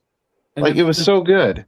The thing is the fact that people don't realize too, but there were even more ambitious plans in the works. So let me tell you this. So here were some of the ideas that were worked up. We talked about having Joe Heinrichs, who was the then CEO of CSX, come visit. We were actually in talks with Danny Harmon of Distant Signal to come and do a presentation of Florida railroading. We had 3 other layouts that were interesting coming, but they backed out with the last few weeks. So hopefully it doesn't happen this next time. I will say though, one thing two things that are pretty concerning is that, especially for the TCAs, that we don't know. There's no convention that's planned next year. There's no convention, and the LCCA is going to be in Cincinnati. Kat already talked to me and my good friend Leap and Larry. Leap and Larry's Looney Lines has been trying to get me over to Cincinnati to go see Tower City. Actually, Jeremiah, that reminds me, Will. The LCCA. Jeremiah, I'm sorry. Jeremiah actually made some interesting points about the LCCA convention, and basically to summarize it, Jeremiah, you would probably say that the LCCA convention this year was probably what TCA should be doing. No, if not more. LCCA is what the TCA can never be. Really? Yeah. It was absolutely spectacular. It was so much fun. It was such a different vibe. Ooh. It was like there were kids there. I mean, the opening night, I sat at a table with 5 kids and their parents who were in like their late 30s, and I was the youngest person at the TCA convention by 25 years. Can I tell you about a potential tour that could have been? It's pretty cool. So when I found out that the TCA convention or the LCCA convention was here, I was working at Division, and I remember calling one of the LCCA representatives, and I was like, "Hey, what if you guys came over to Fort Carson and saw the railhead?" And they're like, "Oh, that sounds pretty cool." I was like, "Perfect. Let me do some recon for you." So I went over to the railhead, talked to the engineers, the conductors, and they were all about it. They're like, "Dude, that sounds awesome. Like that sounds great." And they operate those ones, the genset, the genset switchers and stuff like that with tanks and Bradleys and all this other cool stuff. And it just fell through. I will say this, and I kind of can share a little bit on Larkin's frustrations. You do 90%, and then you hope that they bite the extra 10%. They just didn't buy it. But that was one of the tours that I was just super excited about, and I was like, it would have been super cool because during that time there was a lot of stuff happening, and I wish it could have been, but now we have Cincinnati to look over to, and I'm super excited for Cincinnati. I am definitely going to Cincinnati. I've got a question here, and then I'm going to have to bow out. So this is for both Jeremiah and for Will. So what is the LCCA convention like? Oh, it's great. Jeremiah, you go first. It's an actual, it is an actual celebration of the entire community. Yep. And part of it is, part of it is that there's something for everyone to do. Part of it is parents want to go on the tours, they can leave their kids. The part of it was that the actual tours were amazing. Yeah. Like being able to, there's three different actual train rides that you can take within, a half hour of where you were. But I think the big deal, honestly, is that Lionel cares about it. Yes. Like Lionel infuses it not just with product and with them showing up and participating, but just with energy. It was so much fun in a way that the TCA one felt like 20 people who've known each other for 50 years who all showed up and had dinner and did an auction. But there was nothing happening afterwards. People weren't going to dinner. There was nobody hanging out in the restaurants and the hotels. It was just a very Larkin knows the TCA conventions have had issues with past contracts and it's not the best case scenario for these last couple of years, but the energy of the LCCA, it was just an entirely different vibe. Mm-hmm. So from my perspective, it's freaking awesome. So it's freaking awesome. So I went to the LCCA convention during Triple C, which is Captain's Career Course. And I remember talking to my professor and everyone knows me as a train guy, which is great. If I go with my entire career as that guy, yeah, he loves trains, I'm totally cool with that. and I remember talking to my instructor, and she said, if you miss 2 more days, you're going to be recycled. I'm like, all right, I'm good. And so I went on a whim over to Concord, and the first tour that I signed up for the LCCA and the tour to go to the headquarters within 5 minutes. I was like, "Hey, ma'am, my name is William. I just wanted to see if there's an empty seat. I'm not a member of the LCCA." And they're like, "Oh, hey, how are you? It's so inviting and so great. Oh, there's a spot. If you get on the bus right now, go for it." And then there's that video that's online, which was incredible. And it's so cool. And the best way I can describe it, and maybe Jeremiah can mention this, the seminar is basically the Comic-Con seminar for train collectors. Yeah, that's amazing. And then this year we got the new CEO of Lionel Brands, who was so impressed with just the energy in the room that they literally inducted him into the LCCA and had him put on a polo shirt on stage Let's go. while they were talking to everybody. I mean, it was just it just I was excited to be there. Like as Yeah. someone who the reason I went was because I couldn't trust anyone's perspective on it. You had to go for it for everybody's yourself. so polarized about it. So for both of them, I just said, screw it. I'm gonna go by myself and just walk around and sit down at the table and see what happens. And the vibe of it was just completely different. Given what you guys have said about it, how on earth could anyone have a different impression from what you guys have? Dude, it's honestly though, it's so good though, because and one thing that I honestly think that the LCCA has it down when it even comes to tours. Like I would say the TCA, when we went to Jacksonville, like we were able to visit my sister, see all the bunch of friends, meet people.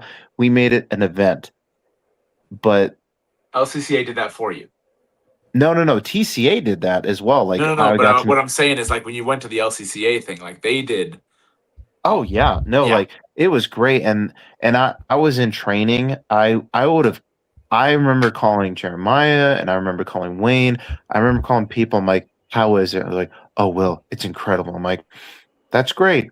I'm over here, and I can't say where, and it sucks, but it was horrible, and OPSEC, baby. yeah, and I would have loved to have gone to the Denver one because it was right here. But the LCCA convention is truly incredible. The people, it's like if you've ever been to Comic-Con, it's just like that. That for trains. It's like that for trains. There's layouts there. The store is there. The people are there. Oh, the banquet. Oh my God. Let me curl your guys' hair on the banquet. So check this out. Again, I'm in Triple C. I've already missed one of 3 days, right? I go again. Hey, ma'am, I need to go to this dinner. You're at risk of getting recycled if you miss one more day. I'm like, well, this is the last day, so I'm not going to miss another day. So I go to the dinner. I purchase a ticket literally right there, and then they tell me who's sitting at my table. And I'm not making this up to you. I just joined the LCCA maybe 72 hours before. Oh, you're sitting with the mayor of Concord, Howard, Dave, Ryan, Megan, Lauren, and that's your table. I'm like, oh, and I think Angela was like co-located next to us. So I was like, you want to put me over there? I'm like, yeah, why not? I'm like, oh my God. And they just welcomed me with open arms. I bet they loved that. Yeah, dude, it was incredible. And Jeremiah, you can maybe attest to this. Did you go to the banquet? Yeah. In the middle, did they have like gifts and stuff? Not so. The TCA does this as well. Like at the banquet, it's essentially like everybody at the table gets a gift. Yep. So there's like a stack of different stuff, and then everyone will do something different to pick like what order you go in. So everybody walks away from something. The cool part about the LCCA was they do a silent auction. So there's like 4 different quadrants of silent auction that had really cool, like the production samples for the different LCCA cars and the different things that were in there. And it was really like, it was a super fun time. I would have to be convinced to go. Here's the other thing. You know who else was at the LCCA conference? Who? All of the TCA leadership. Oh, as fans. As fans, let's go. No, like Bob Bueller, like everybody was there. Like we all hung out. Like it was just a better show. And whether that's always been the case, I don't know. Whether that will always be the case, I don't know. But I would be hard pressed. It's safe to say. Hey boys, I'm gonna have to go ahead and bow out for the night. Later, brother. Hey, we wish our best to your family, brother. So that reminds me, Will. If you're coming to Cincinnati, you have no choice but to come up to Michigan. I will definitely make my trip up to Michigan because but again, and to make it sound nicer, you have no excuse not I have to no go to excuse. No, and the thing is too, like, and I love how Kat has been such an amazing wife about this, and I love how both the LCCA, TCA, they've welcomed Kyle with like open arms. But I will say this: it was pretty incredible. I will say one thing about the TCA because I love the Quins. So I'm not going to say what happened, but like there was an after party, and of course, we're brand new parents, and we're like, there's the presidential suite, and I go up to the president. I'm like, hey, sir, hey, sir. It's great that we're here. My son needs to sleep. Oh, that's fine. He can sleep in the bed. And so there's this great picture. I love it. And only a couple people have seen it. But the caption on it is the youngest TCA member in the president's bed. And it is fantastic. And Kyle is just sleeping and he's having a great time. So I will say that, Jacksonville was incredible because the year that Kyle was in the TCA, well, because he's still a TCA member, the Quins made it so like Stacy, Stu, Kevin, all the members of the TCA were even just recently, dude. We were in Cheyenne and there was this woman named Mary who's I think she's either the treasurer or someone with a leadership within the Southern Division. Oh. We're at the seminar with Ed Dickens, and she comes up to Kat, Kyle, and I, and she says, "Is this Kyle?" And we're like, "Yes." He's a big deal. And she's like, "I know this baby." I'm like, "Oh my god!" So it was crazy, man. I mean, just like Kevin. I mean, he has something of mine that I gave him, but I have his little. And dude, just like those little things. That matters, man. I love that. I agree. So, I have mine too from when he was on the 3 Rails for Dads. He gave us all a little placard like that. And dude. And it's I will say I really have high hopes for TCA, but it's just like Jeremiah said, it's gonna take some work because from hearing what Jeremiah says, when the TCA leadership is there, I'm thinking, okay, we're going to do some recon. What works? What doesn't work? What do we need to do better? Stuff like that. So, right. But we'll see. I mean, there's no plans for next year, unfortunately. So your tone completely changed when you started talking about TCA versus the LCCA convention. I think that says enough. Yeah. Well. So Will, I Yeah. actually looked up the dates of the Cincinnati convention. Mhm. I think I'm clear for that week. When is it? July 19th to the 24th, I think it said. Oh, Okay. okay. Colin will be out of school. Maybe we'll come up too. Hey, dude, you need to see Tower City. If I'm hoping that the LCCA gets with I think his name is Bill Bramlage. He's big on OGR Forum. If you've never seen Tower City, you need to see it. I've never seen it physically. I've only seen it in video, but there's like layouts that you need to see before we pass. That's one of them. Yeah, That's it's what a I've been bucket told. list material. And Yeah, dude, 100%. That's 100% one bucket list. of my good friends is a collector who lives in Cincinnati.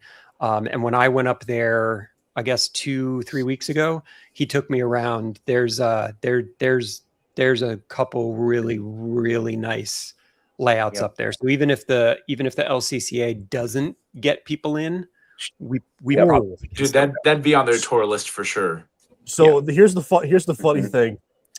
Since it's in July, Trainapalooza, it has a history of being hosted in July. So it'd be kind of interesting if we do it again. It would fall on the same weekend. D3R and LCCA. Trainapalooza's coming back. Let's go. Well, no, it's not official yet. Oh, okay. But it like from the pet.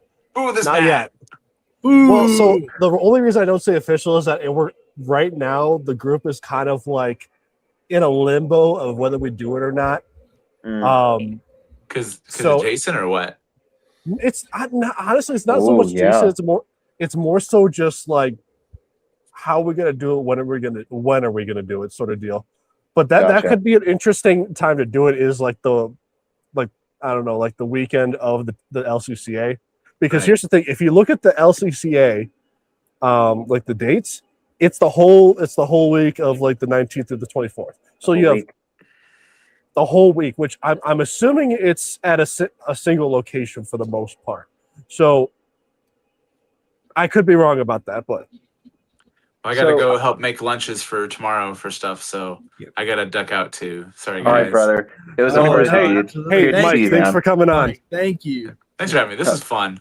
I guess I have to Yeah, do it dude. again. All right, bye, dude. We'll have to get you on at some point again. Cool. So thanks for Have fun. coming on. Have a good night. Thanks, guys. Newt just asked about Train World. I've got a 2 entire passenger car sets that I don't think have shown up over there yet. So I'm gonna go take pictures of them and see if I can't make anybody angry. Yeah, there we go. There's the A word, angry. Ooh, you see what I was going? Ooh. Ooh. Yeah. Oh, so hold up.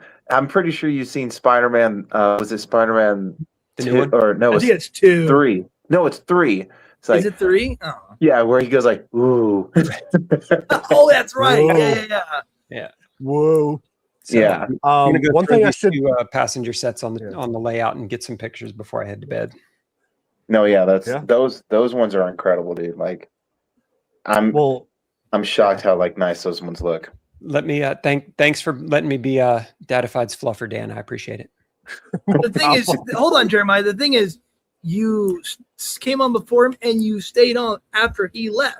Which I was assuming that like, you know, Jeremiah would just like pop off as soon as he would get as Yeah. Dadified would get on. We're like, see you whoa. guys. I got a bunch of work done while I was sitting here, so it wasn't. Oh, okay. I did not get what I needed done, but that's okay. I'm gonna go. You did get some work done. That's Go see if we can't find fragile dealers somewhere, huh? But one thing savage. So the one thing I should say, Will, is that what is it? Trainapalooza, it's obviously not a public thing. It's an invite only thing. Right. So in it's I don't know, it's kind of weird. I mean, there's also a technicality where it's like invite a friend of a friend, but then it kind of gets a little weird after that. No, yeah, I mean, yeah, it's an invite only kind of thing. I mean, I've seen things like that. I've been to places like that. It's like, hey, it's a friend, it's an invite kind of thing. So you've heard of it, but have you actually seen it? I have not. I've seen videos from Peachy. I've seen videos from JD, yours, Norm, Country Bunker, who I actually miss seeing some of his videos. I miss his intro. My wife loves his intro. And what's up, guys? Yeah, what's up, guys? Welcome back to Country Bunkers Trains. Hope you're doing well. My wife eats that up, dude. Well, because like I mean, I miss him too, and he's doing okay. He's got things going on. I'll leave it at that. Yeah, I mean, we'll all be at that point at one point or another, and I mean, I'm just looking at this layout. I mean, I'm gonna get orders somewhere, and gotta go down at some point. But yeah, you just got to keep it together. Big modular next time. Dude, I'm actually thinking. So someone said that to me today, where it's like, why don't you just cut it up to where it's modular? I'm like, that doesn't sound like a terrible idea. Will, what you think my layout right outside my wall is exactly for that. I can tear it down and put it back up whenever I want. Yeah. It has its advantages. Absolutely. It does have its advantages, that's for sure. Oh, hold up. Jeremiah doesn't know this, but I want to get his perspective. Sir, I need you to be real with me. I did a boo-boo. Did you drive it off? No. Oh, then you're fine. Which Catherine's reaction. You saw it. Actually, two things though. One thing is I did not put any pre-orders in, and I think I messed up. Yeah, I was supposed to pre-order all of the BNSF ES44s, a specific ET44, and a specific ST70 and the flat cars. I think I can be okay once they get here, but I was just way too busy and things got in the way. But yeah, I made a boo-boo. I can make you no promises, but will you send me a list, please? Sure. The list is on the way, but Actually, I got a little surprise for you. One moment. 11 I'll p.m. be right back. I gotta look at my backpack. It's got my computer. I need to do this real quick. Okay. So here's something that I think we talked about, but I don't know. Are you big into like wiring and stuff like that? Yeah. Okay, perfect. So, you got, and I hope maybe my wife is watching this. You got a specific set that my lovely wife co-owns, but co-owns with you. But one of the things I was planning on doing that I never got around to, I have these Tomar Industry drum heads because that set didn't come with an observation car. So I have one that says the Hummingbird, and I have one that says L&N Dixie Line. So these That's will be on over to you in a couple of days. That's awesome. I appreciate that. Yeah, I just found them. I'm going through like an inventory and stuff like that. Which have you ever seen these? Mm-mm. Dude, they are incredible. Okay, so let me ask you this: do you happen to have the Dixie Flyer, set that Lionel came out with a couple of years ago? Yes. Or no, the Valley Flyer. No, I do not have the Valley Flyer. Okay, so the Valley Flyer was a Santa Fe passenger set, right? And so great set, absolutely beautiful set, right? So one of the things, unfortunately though, and I've kind of seen this, and maybe you can attest to this because Dan and you both have the sets now. Even on such an expensive set, the drum heads are not lit. Right. And it's been terrible because we're paying buku amount of money for a set that's not lit. So what Tomar Industries done, and I'll show you, it looks so good. It's so good. I've done this to 2 of my stuff so far. I'm gonna flip. Oh, not that one. I'm gonna flip you real quick. All right, does that work? Mm-hmm. Okay. Oh gosh, hold on. There it is. Okay. Oh, that's There we awesome. go. So the So drum what do you head do- is what do you lit do for the and ones that everything. don't have an observation car? No, so the Dixie, the Hummingbird did not. Right. Correct. But now what you can do is very similar to what I did on my El Capitan. I did a drum head on the back and then just put like a little red LED because Right. that was also kind of prototypical for the L&N too. And so what I have is this was the plan originally. I'll be honest, sir, I never got really around to it, but it says the Hummingbird, and the idea was to put that within the on the back of the passenger car, so that way the drum head, you can tell like that's the back of the train. It was just something cool, but unfortunately, I just didn't get around to it because Yeah, send them over. I'll see if I can do it. training, stuff like that. But yeah, I did that on 2 things. I was trying to find my El Capitan, but I can't find it. But now knowing that the Santa Fe Super Chief Superset doesn't have a lit drum head, I'm definitely going to call Tomar and get one of those made because you pre-ordered the Dixie Flyer as well, right? Yeah, I did. So I don't know if that one's going to have a drum head too, but this one should be perfect too. This one just says L&N Dixie Line. So if you need help on this too, we can just talk to each other too. But then that way you can have drum heads for both of them because I think Lionel got away from doing lighted drum heads, which I don't know really why, but they're great. They're great products, and they look super super good. Yeah, I got the that whole Dixie Flyer set, the one that was in the last catalog.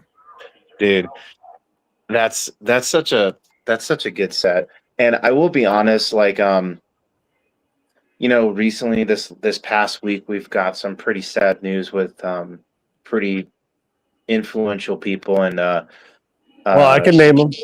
Yeah, so Dolly No. Parton being one Dolly of them. Parton was one of them. Yeah, Tim Curry, so- my boy, died too, and then Yeah, Peter so- Cullen. And I'm like, And who's one of the killing these things people? one of the things that I was looking at was, I had a lot of LNN stuff when I was stationed at Fort Campbell, Mhm. and I decided to put it out on the track. But yeah, it's been a hard week for the LNN for sure. But yeah, Well, what I'll do is I'll get these boxed up, or I'll get these in like a little an envelope, and I'll send these over your way. What I also got, like in 2024, was Muffin did a custom run LNN Berkshire. Oh, the Big Emma? And he offered at the same time the Atlas Premier 70-foot heavyweight passenger car Dixie Flyer set. They still haven't come in yet.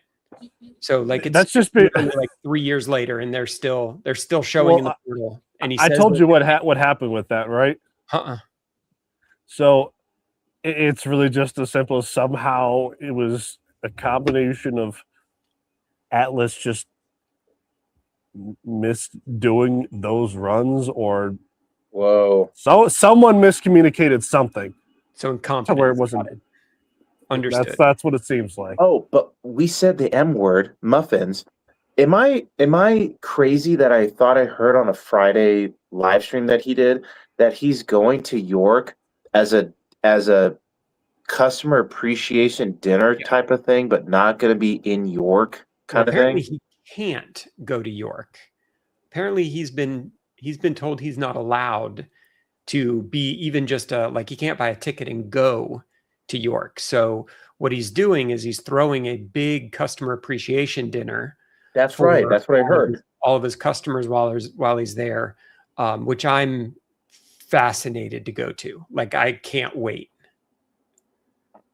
What is that? It's one of these kind of things, Yeah, I just want to it just feels like there's so much opportunity for drama that I just want to sit back with a drink. And well, so out of curiosity, like, when is that? What? The dinner? Well, I thought there was like a date he put out, but maybe I'm there was. mistaken. I want to say it's Friday, but I can check. I mean, yeah, I heard him talking about it on his live stream, and it was a dinner, and then you had to buy tickets, but I wasn't tracking or aware if he was going to be bringing in stuff. But the other thing too was a couple years ago, there was a specific code, like, hey, you put this code, and then you get an extra percentage, stuff like that. And I was like, what I do is I wish everyone who's a dealer best of luck, and hope you sell a lot of trains, because as long as you're selling trains, it means that you're in business, and that means that people get their products and all that other stuff. I'm just a buyer. I'm a buyer, I'm a collector, I'm an operator, and occasionally we'll throw some advice. But it's the 22nd. The 22nd. Okay, Yeah. so that's. I'm trying to think. That's not a Thursday. That's Thursday. Yeah, I was gonna say. I'm pretty sure it's a Thursday. Oh. But Thursday is also because I remember talking to Captain Andy about this, and then York is only Saturday, Sunday, but there's little meets Thursday, Friday, or get-togethers like at the big layout and stuff like that. At York, it's all week. They've actually, what they started in the spring was that they open up at least one or two of the halls, and they do the pre-show. So, I mean, and that's why I'm saying, like, again, it's not for the attendees, right? It's for the same old people to sell to the same old people, because what it used to be was the bandit meets, and then everybody got kind of sketchy with that. So now they've just turned it into the pre-show. And by the time you get to Friday, the dealers have sold most of what they needed in there, and then they can bounce. And it's okay, I'll be there all week. It's not like it's a big deal for me, but if you're trying to grow that show, it just doesn't seem like the world's greatest idea. Yeah, but what do I know? And I've never been to York, but I've heard the stories. Like, York is this mythical Narnia that, like, if you wanted, for example, like the GS1, the guys can tell you how I was like, oh, the GS1. But like I remember talking to so many people, like there were two things to look for: the GS1 and the Napa Valley Wine Train station sounds. Yeah. Didn't find them at York, found them in auctions. Yep. But that was like the place to find it. But you're like, to your point, you're doing a lot of these pre-sales, and then if I'm not mistaken, wasn't there a time like where there was like the hour before, or like the dealer, like you can kind of see what's underneath the cloth, like those type of things. Well, most of the dealers we know, right? So if you've been to York for 3 or 4 years, like we know most of those people, right? So it's just not it. It feels like if you came into York as a guy in your late 20s, early 30s, it would just feel like the least welcoming place there is. That's like kind of how we were thinking it. There's not even like if people are like, oh, what's the schedule for York? And they're like, oh, go download the PDF guide that's 85 pages long and written in 27 different fonts. It's just not. If you've been there before and you have a social group to go with, it really is wonderful. Yeah. And the cool part about it is it's all 3-rail, and it doesn't matter what era it is that you want to look for. There's something there. Like it is the best 3-rail show, pure 3-rail show that I've been to. Okay. But at this point, I go more for the social than I do for the trains. Because like you said, we saw more high-end trains on that auction today. Than we'll see at York. Probably for a couple of years, man. This auction, I've not seen this caliber in years. Like, but the cool thing, like why I wanted to go to York was what Captain Andy did. The tailgate. Yeah. Why has no one else thought of that? That's an incredible idea. So here's the thing: is so good. There are RVs that do park there, but Andy did something different to the caliber he did was completely different. Incredible. You want to know the first place I'm going to go to as soon as Friday hits? Straight to his caravan. Yeah, dude. Yeah, and I've been to York, I don't know, maybe 4 or 5 times between the two shows. And it was always like I would drive up and you go in and you scrape all the halls and you get what you want. You put it in the car and you go home. Yeah. Last year or this spring was the first time where I genuinely didn't give a shit about buying trains. It was just an absolute blast. We got to go to the club. We got to go to the museum. We got to we knew half of the dealers there. So we're getting to go around and talk to people that we know. There's an entire group of guys who are walking through there that we're just having a good time. Oh, and by the way, you can buy trains if you want to. And it was just a different experience, right? Like doing the Train Talk Tuesday live from Andy's highly intoxicated, open door tent where they went and bought out all of the bush apple at the local grocery store. Oh my gosh. Dude, but the layout that was on the grass, are you kidding me? There was a 1950 on the grass. That's incredible. It was great. It was so much fun. Well, so I'm hoping he does that again, and on top of it, if I buy an engine, I'll be like, hey Andy, can we test it? Well, dude, the other thing too is I can see how this can evolve. That can be a table layout and that, because the plan that I mentioned with Kat was, I even brought up hey, why don't we get an extra space? Why don't we rent a vehicle? Because Kyle has to sleep somewhere. And then that's what I was going to say. Is that have you guys ever rented an RV or? It's the only time I've ever considered it would be for York, just to do it. Yeah, just to hang out. But here's the weird thing. Everything that we're talking about, the social side of it, that is so much fun. The curious part of it is it doesn't need York at all. No, it just needs a meet We point. could do this in Denver. We could do this at Come over here. Oh my God! Imagine Mile High. It's the people who end up being the interesting part of that. So we can take the people wherever we want to. York has kind of been the default, but especially for people who don't live up there, getting to York is a pain in the ass. Having to fly into Baltimore and then drive from Baltimore. It's not That's what we were thinking of. But like, you know what is convenient? Atlanta or Charlotte or Cincinnati, or pick a city that has an event, like do it around the LCCA convention and just bring everybody in, and we will have a good time because that's what we do. Exactly. And if there happens to be a train show, great. Yep, and it was crazy because this is why I had so much fun at the TCA convention. I've never met Peachy or Caleb or Larkin or anybody, and by the end of it, they're family. Like it's not Peachy, it's Auntie Peachy, and then it's crazy because she's like, "Hey, how's Kyle?" I'm like, "Oh, here's some pictures." Or Caleb, I can just talk to Caleb and be like, "Hey, what's?" Because he had some crazy jokes like, "Hey, what's a crazy joke that you have?"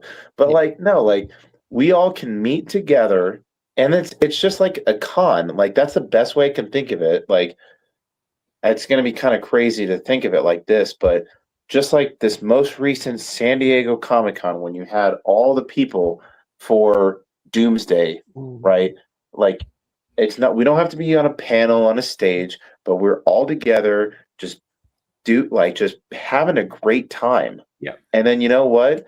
If there's things that are around us, like, and that's the thing too, we don't always have to do train things. Like one thing that the LCCA did was just going to a Rockies game, seeing the Rockies welcome the LCCA. Yep. That's great. That's super cool. And cheap. And they love for groups to come in and do stuff like that. Yeah. And I think like just finding cool things to do, or like for you guys, like I always have 2 rooms here. Hey, if you're ever in the Springs, come on over. Just you have a free room, save some money. But that's the great thing about this hobby is that we're all great people and we all just want to see each other, to have fun, to talk trains, to kind of shoot the shit. But I mean, at the end of the day, like it's all around a toy, which is great. Yep. So the social will be the best. Like if you get to come, like the trains are fun. We'll spend a few hours wandering around the Orange Hall and looking at stuff and haggling with people, and it's a good time. But you'll do it with like 6 people walking with you, where like literally everyone will be like, "Who are these people?" Dude, you want to know the other great thing too is what we did today. Dude, do you know how great today was when we're just motivating each other? Yeah. Do it. Just like Darth Sidious, just do it. Just do it. Buy it. Do it. And then it was crazy because like I forgot who was like talking. It was about the N&W, which I don't think he ended up winning, but it was about the N&W tender. And I remember mentioning, it was like, oh, it doesn't matter. Just buy it. And then you never have to think about it ever again. Just do it. He's like, oh, I won't go above $200. I was like, but 225 is not that much above $200. No, dude, it's $25. Oh, but then the other thing too was, and I know this was a joke. I don't know who said it, but I mean, you know me. I mean, my heart was racing, and I'm just like, I'm kind of getting upset because it was for me and you. Why is this final warning lasting for an eternity? Yes. And then the other thing too was like, it would last for an eternity. Oh wait, there's a another bid, and it's like, who is this? Right. Oh, I'm sorry, I won't drive it up. I'm like, dude, stop. I don't think it was really, but no, like just what we did today. That is so valuable to this hobby and to the friendship and the camaraderie in this hobby. Just motivating each other to go buy a toy and to just have fun, because I will say this probably to the day I die. Oh, I really want this. Get it. Because you know what you do when you get it? You never have to think about it ever again because you have it in your collection. And worst case, you can sell it. Oh, they're just toys. They're just toys. Oh, Worst case. So the 2 people, I've only sold 2 things in my entire life, and 2 of them are in the same chat. Mm-hmm. Dan and you. I've only sold 2 things, and they're both in this room. And it was. I've got that smile when I like, was in. They were both when I was getting training. more stuff for me now. Are you looking to see where they're at? Oh, no one noticed, and we're late in the show, so Will, I got to show you something. Tell everyone. Behind Wait. me is every Vision Line locomotive ever released. Wait a minute. You Hold have up. every Vision Line locomotive released? One of every Vision Line model that has ever been. There's a genset. Wait a second. Where's the 3000 class? Right there. Shit. Damn it. What is it? The 3000? Which number? It's the first one. It's the 3000, the first run of them. God dang it. So it's CC2. Yep. It's the 210-10-2. Yep. It's the Evo. Yep. It's the Genset. Yep. It's the Hudson. It's Yes. the Challenger. Yes. It's the Centipede. It's Which the Big centipede Boy, do you have? Let me hold on. Let me see. Pensy, and the Baldwin demonstrators. Oh, hold on. Let me be a dirty dog real quick. Hold on. We might have all variations real quick. There we go. The up. The up. All right, continue, Jeremiah. The GG1, the Niagara, Oh, the GS, class. the Class A, the Triplex, Yep. and the Vanderbilt. Dude, you. Oh, okay. So that's one of every Vision Line locomotive that's ever been released. So I'm gonna be a dirty dog right now. I only have one triplex, and it's one that I kind of helped on, but I love that one. It's the only one that It's the only one, and it's because Kat hasn't unboxed it, but it was a Christmas present for her. But I have that one too. Ooh. Yeah, the red one. Okay. It's a dude. It's crazy because I will say Cat's trains. There's some pretty significant her trains that are still in boxes. Like she has an 11 of 25 that Carmine did for the Carewood Pacific that's here, and it's just take it out. But dang, dude, you have that's incredible. Can we just give a clap like every Vision? That's awesome. That's freaking cool, dude. Hell yeah. The LAUP GS. Wait, LAUPGS. Wait, what? That was the LCCA. Oh, no way. With all the bunting? Yeah. You dirty dog. So you know what? much You should have bunting. came to my house for the 4th of July. My house looked like a baseball stadium with all my I'm going to text you some pictures, dude. I was so proud of my house. It was incredible. There's the U.S. Army triplexes there. Dang it. And the Hudson, the U.S. Army Hudson's underneath it. Yeah, so Mike and I, and you guys will see it, like, and he's gone, so he can't yell at me now. He wanted to do a discussion on like the pros and cons of Vision Line. And he was like, that's why I sent love him to be on that the conversation.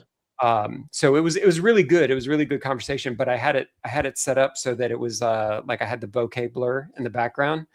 And then about halfway through it, when I needed to flex a little bit and let him know, like, I have some credibility in being able to talk about the Vision Line locomotives, I turned the blur off, and he's just quiet for like 15 seconds, and is like, "You're an asshole." And I was like, "Well, maybe that's very possible." I will say that, like, within each of our collections, like, so, 4457, 4470, 4449 is in there, but then I call this like my diesel, like, Chivo. I will say, Jeremiah, it's not Vision, but it is damn good. Which one? You need to get the BSA, dude. You need to get the BSA. What's funny is I have all of the cars. I don't have the locomotive. Okay, so here I'm actually going to I'm gonna throw a curveball at you. Okay, you met him. His name is Wayne. Mm-hmm. Great dude, an incredible dude. When he worked, he worked for SP for about 30 something years and worked the last collectively between UP and SP, almost 40 years. He was the guy who developed the paint scheme for the BSA. He's the dude. Oh, nice. Yeah. So I didn't realize this, but he's also an Eagle Scout. But when you get the BSA, you also have to find the Boy Scouts of America patches that went with that locomotive, and it's in the shape of a train, and it is incredible. Yeah, but yeah, I think boxcars came with them. The boxcars came with the patches. Yes. So I have the boxcar. I wish I had a bigger. My goal is to potentially just have this one just on a shelf, but right now I just don't have. It's just a really kind of smaller one. Yeah. But yes, I'll send you a picture of these because they're really really cool. Which Air Force One is that? Which one? What? Which Air Force One? Oh no, that's the 4141. So okay. Catherine and I are both Texas A&M graduates, class of 17. Kat's class of 17. So President Bush was put to rest over in Texas A&M. So I had to get the 4141. Actually, it was crazy because I was at Pre-Ranger when I found out that the Freedom Train was going to Texas A&M. So got the 4141, and then I had to get the matching. But the Freedom Train? You mean the funeral train? Sorry. Yeah, the funeral train. I was gonna say, like, wait, yeah, it came around in 2017. No, and then, but then below had to support Brian over at Legacy Station with the U.S. Space Force. Did you hear the story behind it, Will? Which one? The Space Force. That, like, unless I'm not tracking a different story, but story time. Let's do it. When they first announced the whole Space Force thing, I think it was his wife called them and was like, "Can we license it for trains?" Yes. And they were like, "Yeah." And she goes, "Can we be the only one who licenses it for trains?" And they were like, "Sure, why not?" So that's why no one else does the Space Force stuff, not just out of courtesy, but because they're not allowed to, which is pretty cool. So I got a funny story for you guys as I put my more story time. Let's go. Yeah, story time.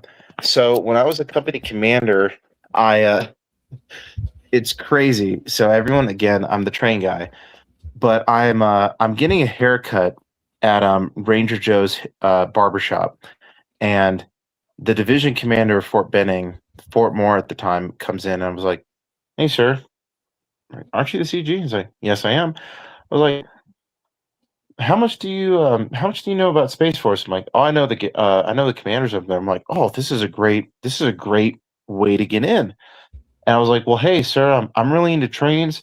There's this awesome locomotive that's being developed for the Space Force," and went up all through the chain of command to get from a colonel in 06 to a 2-star to eventually a 4-star. So the Space Force has seen it. I don't know if they have one, but having those meetings, it's crazy to see on an Outlook calendar discussion about a Lionel train with Captain Porath with a block of, it's like, it's great. And it was funny because when I was doing my evaluation report, that's one of the things, like, oh, I really enjoyed our train discussion, because when you set a train layout and it was just a straight piece of track with a transformer and a 990, and you're like, "Good afternoon, gentlemen, sir, Sergeant Major. My name is Captain Porath. I'm here to present you this ES-44 for the Space Force." Obviously, I'm paraphrasing because I was more rehearsed and everything, but they're like, "Oh no, this is awesome! Like, can I do the whistle?" I'm like, "Sir, absolutely, Sergeant Major. Yes." It's so great. Like, so I had to get that locomotive. It was incredible. And I miss Brian. I miss being stationed at Fort Benning just because that was my train store. But I try and show everyone love, as I move around. But yeah, Fort Benning with Brian from Legacy Station is incredible. But you have to get that one, Jeremiah. I'm telling you, it's not Vision Light, but it's damn near close. All of those, you do need to get, Will, is this. All the diecast, the ones that Lionel started with the Evos and then continued that diecast for a few years, not just any beer reefer. It's a custom run that our local hobby shop did, for us, or for the club and others, of course. And what's interesting is that my ma, her best friend, is a direct descendant of this brewing company. Hey, I know we learned something today. I was like, whoa, that's like super cool. send me I mean- are they still available? Yeah. Send me the link. Yeah, So, send me the like, link. I'll purchase one. The way you can get it, at least right now, you have to call them right now. So Well, it's fine. I have a cell phone. But okay. Jeremiah, you're saying die cast. Yes. You got to get them. Yeah. Get them all. Well, They did a bunch of hold on. new I'd be a things. hypocrite if I said get them all because I don't have them all. Oh, that's okay. Now what if they remake it? No, so hold on. Hold on. So I remember again, this is why the LCCA convention is great because the question and answer period is legit. 2023. Are you guys going to make more aluminum passenger cars? Yes, we're thinking about it. They're in the works. 2 years later, we're bringing back the aluminums. That's great. Are you guys bringing back aluminum diesels or die-cast diesels? No, since we've changed the castings and the dies and all the other stuff, it's not in the works. Not seen a single one. The other thing is it breaks the Bluetooth. Yeah, it does. Yep. Because It does. it can't get the signal through it. So Yep. like any of those die-cast, like solid die-cast bodies, Yep. even the same with the gen sets. Like it works Yeah. fine if it's just legacy, but as soon as you throw the Bluetooth in there, it causes all sorts of issues with it. Dude. So you said diecast. Dude, I want you guys all to come over because I love diecast. So these are both diecast. He wants us to play with his metal. No. So hold up. So this is a funny story because Dan is no. So Dan is a dirty dog in this sentence, right? So he knew that I had these diecast ES44s. And then of course, when the ET44s came out, I was like, I'm not interested in that. I'm not interested in the freight. You know what? Passenger trains all the way. Freight trains suck. And he's like, okay, dude. Heresy. And yeah, heresy. And then what is I'm not going to say it because I don't want to do profanity. I now have two ET44s. But then not only that, the diecast Army, diecast Santa Fe. The only one I'm missing, UP. And there was one today. I just ES44 UP? Wait. No. The well, that one too, because the ES44, there was a diecast UP, and then there was the BSA UP ES44. But I'm talking specifically the Vision Line UP. I think it was like 2706, the genset switcher, the one that we were talking about today. Oh, okay. I used to have Jeremiah, that one. You know, Will, I used to have that. Yes. If you talked to me beforehand, you would have gotten it. All right, so like that 4471. Because they Okay. kind of go together, so I just put them right next to each other. Will. Okay, Jeremiah, do you want to hear a really kind of, I'm going to say profanity. Do you want to hear a really shitty story? Yes. All right. I want to Story hear time. it. And I'll explain it. Story time, boys and girls. All right, here's how it went. All right. It was my first introduction to this group. The O Crew is what we call ourselves.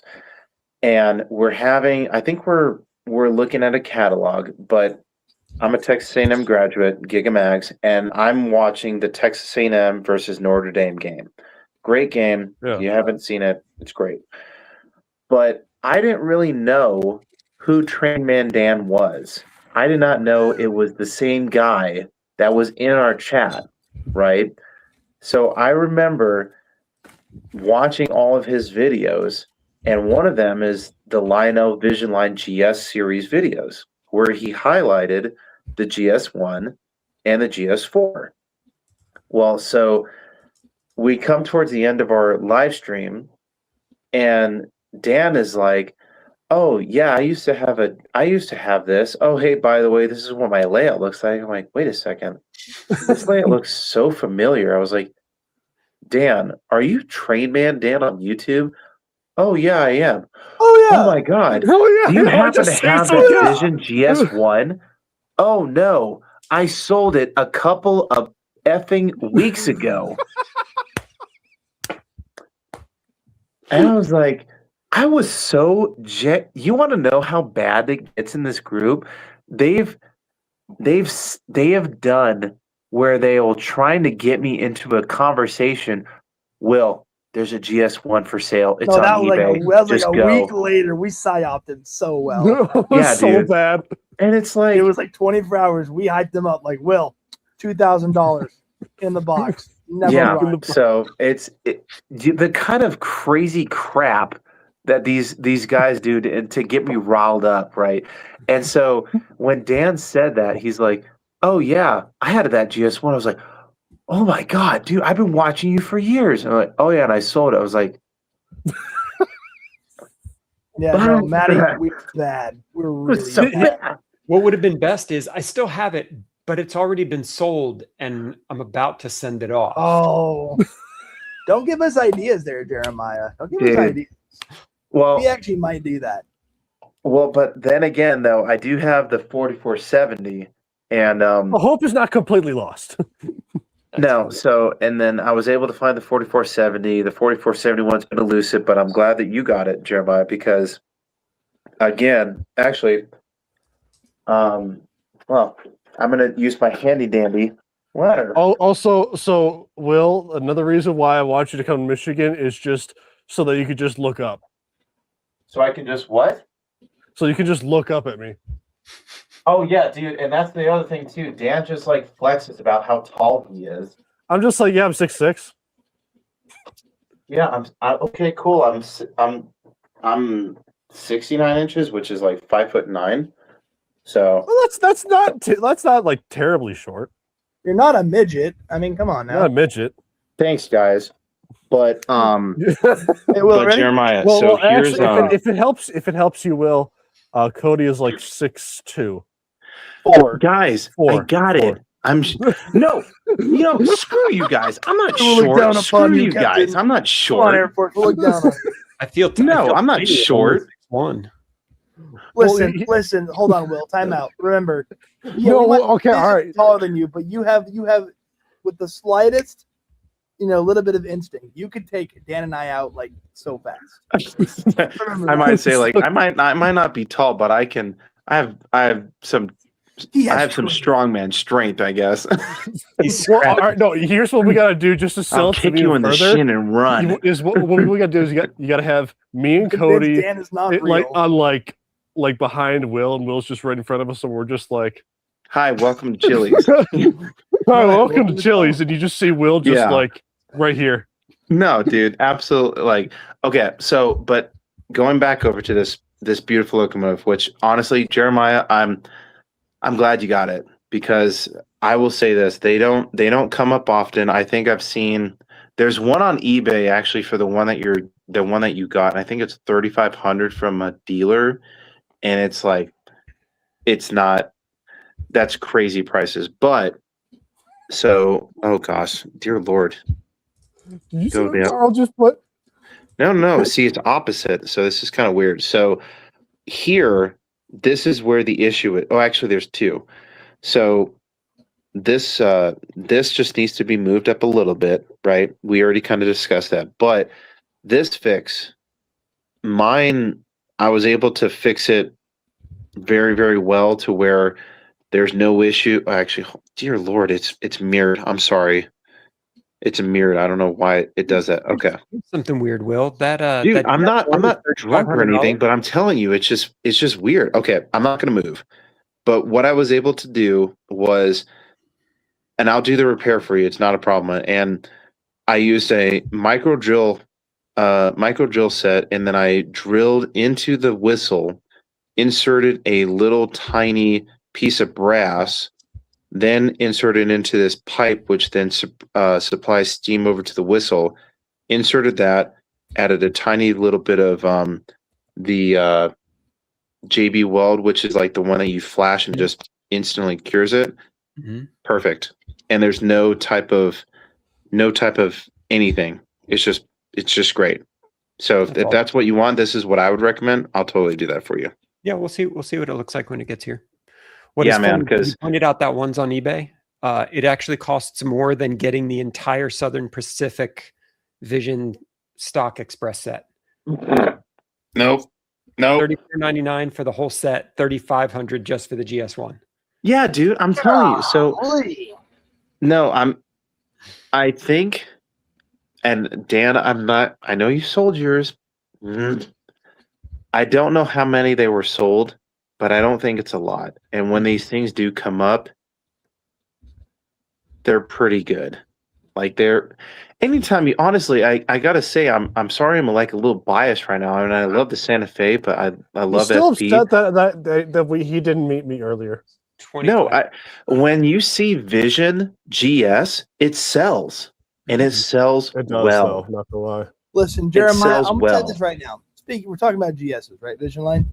Listen, I'll tell you right now. There's not a dollar amount on the planet that I would ask for the black WP GS that you have. The one that the TMCC one? Oh no, the Vision one. The Vision. Yeah. We're talking Vision Line here. Did they make a Vision Western Pacific? Yeah, Yes, they did. They made a black boy. Yes, they did. They made two of them. They made the black one and they made that one. And the crazy one. The one that Cody really wants is the one that's colorful. But I cannot stand that paint scheme. No, It's that like, is the one he absolutely I'm so sorry. loves. No, Dan. He God. loves that one. That's like crazy is it's incredibly hard to find. Like that because there were so many. I think they did 27 GSs in that catalog. There are a bunch of them. Like the Golden State, there were 25 of. I don't care about that one. Oh, I know, dude. I just turned to that catalog because I'm looking at it. I'm sure I just turned that GS1s so were the same way because they were the hybrid ones. But like I Do you said, have the Jeremiah, BNSF one though? The Vision GS4 BNSF? Nope. I've never seen it actually. I've never seen it in real life. I had never seen the Golden State until that trip to Cincinnati. Wow. It was the first time I'd ever seen it. I mean, so of all the ones that are here, actually, let me set you guys down because I think it's number 481. Am I correct there, Jeremiah? I believe so. I'm looking now. Yeah. I've seen. Well, actually, no. Hold on. I've seen all but 4403 when it comes to the Vision GS1, and the Yes. Vision, the 4403 had the regular GS later. It's like kind of like TMP when they gave the GSs and then they gave them back to the Southern Pacific, but it's the larger of the. It's not the Vanderbilt tender. It's not the brass ones. The GS2s. There were only two. There were only two of the Western Pacific. One of them is the silver one, and the other one is the 481. Okay, so I was right. Yep. 4410. I wanted the 4410, the GS. So, Jeremiah, I'm going to throw you on a loop. Okay. I really want to just find. So, Catherine loves the older legacy. Or older TMCC, because the people who are in the tower or in the locomotive, they have personality. Like our 562. That guy is Southern as all Southern expects it. He's like, hey, this is 562. I'm here on the main line. Can I get permission to occupy the main? Over. Awesome. And then the dude from the 4410, which is the one that Art just mentioned, this guy is the most bored, blase. He's like, hey, this is 4410. We're ready to depart on the main line. Can I get permission to occupy the main? Listen, it's very realistic. It's very realistic because dude, I want that 4410. Yeah. Like, yeah, because the 481 is the one that has the full Western Pacific logo on the tender. Oh, actually, hold on. This was such a great catalog. This is what the 125. It just came off in the shittiest year possible. Yeah. Oh, the 481. Yep. That's that is nice. If he is okay letting go one of them. It's not going to happen. It's not going to happen. I know him. I think it will happen. Yeah, thank you, Dad. Thank you. Have you seen the turntable picture? It's not going to happen. Well, Yeah, you know well. what? You know Hold what? up. Well, listen. Hold up. Listen, You go first before I go It would first. be going to like the quintessential WP guy. I Well, can see that, I respect but your fandom, but like I collect things on checklists. It's just how it goes. Jeremiah, do you want to talk about the story when I found out that you were the guy that had the turntable picture, and I was like, this was so ridiculous. I'm like, you're the guy, and it was like, yeah. I was like, and I remember looking at Catherine, I'm like, hey, that guy is this guy, and she's like, wait, what? Yeah, What? What? it was so. What? Yeah, it was. I posted this. I posted this Western Pacific TMCC locomotive months and months and months ago, and then Jeremiah and we started building our friendship, and then I get a text message from Jeremiah. It's like 10 o'clock, which means it's midnight, maybe around his time, and he's like, "Hey, is that locomotive still available?" I'm like, It was still "Yeah." on Discord. Like it was still up. It was still posted up there. Yeah, and he's like, I'm like, "Yeah," and he's like, "Oh my God, I want it like right now." I'm like, "Okay, cool. It's yours. Done." And he's like, "Oh my God, like this is great. This is awesome." And then he shows me this picture of this freaking elusive Bigfoot cryptozoologic type of photo, which is a turntable with GSs. And he's like, "Oh yeah, I can't wait to add it." And I'm like, "Wait a second. Are you the dude?" And he's like, I'm "Yeah, out. this What is is my it? layout." I'm like, just like the same realization I had with TrainMan Dan, and it's like, Dan, I was like, "You're the guy." It's like, "Yeah, I'm the guy." I was Also, like, "It's so Jeremiah, ridiculous, you know man." what's funny? If memory serves me correctly, Jeremiah, I think I sold you a couple things well before, like quite I'm a while sure. ago. I'm sure. Like I probably couldn't name them. Well, I'm trying to think because like I wonder if because sometimes we keep lists of who we sold stuff to. Let's see. Actually, it might be on our Discord. Uh-oh. I'm actually genuinely curious. You know, Let's see. Jeremiah, we actually might need to have a conversation about your master collection of GSs because I don't think I've ever seen a video or a sale of that BNSF. No, and it's It was a Great Northern NW2. yes, that's right. The orange and gray Yeah. one. Yeah, or the orange and Yeah, I think dark it's green. Okay, that's right. But I think it's got some gray in there somewhere too. But yeah, like I am convinced I'm never going to collect all of them. Like there's simply too many of them, and so many of them are so rare that they never come up. But it's fun having that like target out there. The thrill of the hunt.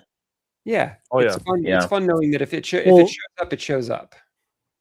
Oh yeah, well that's kind of the Yeah. fun. So I kind of have a similar aspect with Captain Andy, where because me and my dad's buy and then we sell trains to get new trains. I also think of it like, well, if I really want it, I can have the fun of finding it again. Oh, hold on though.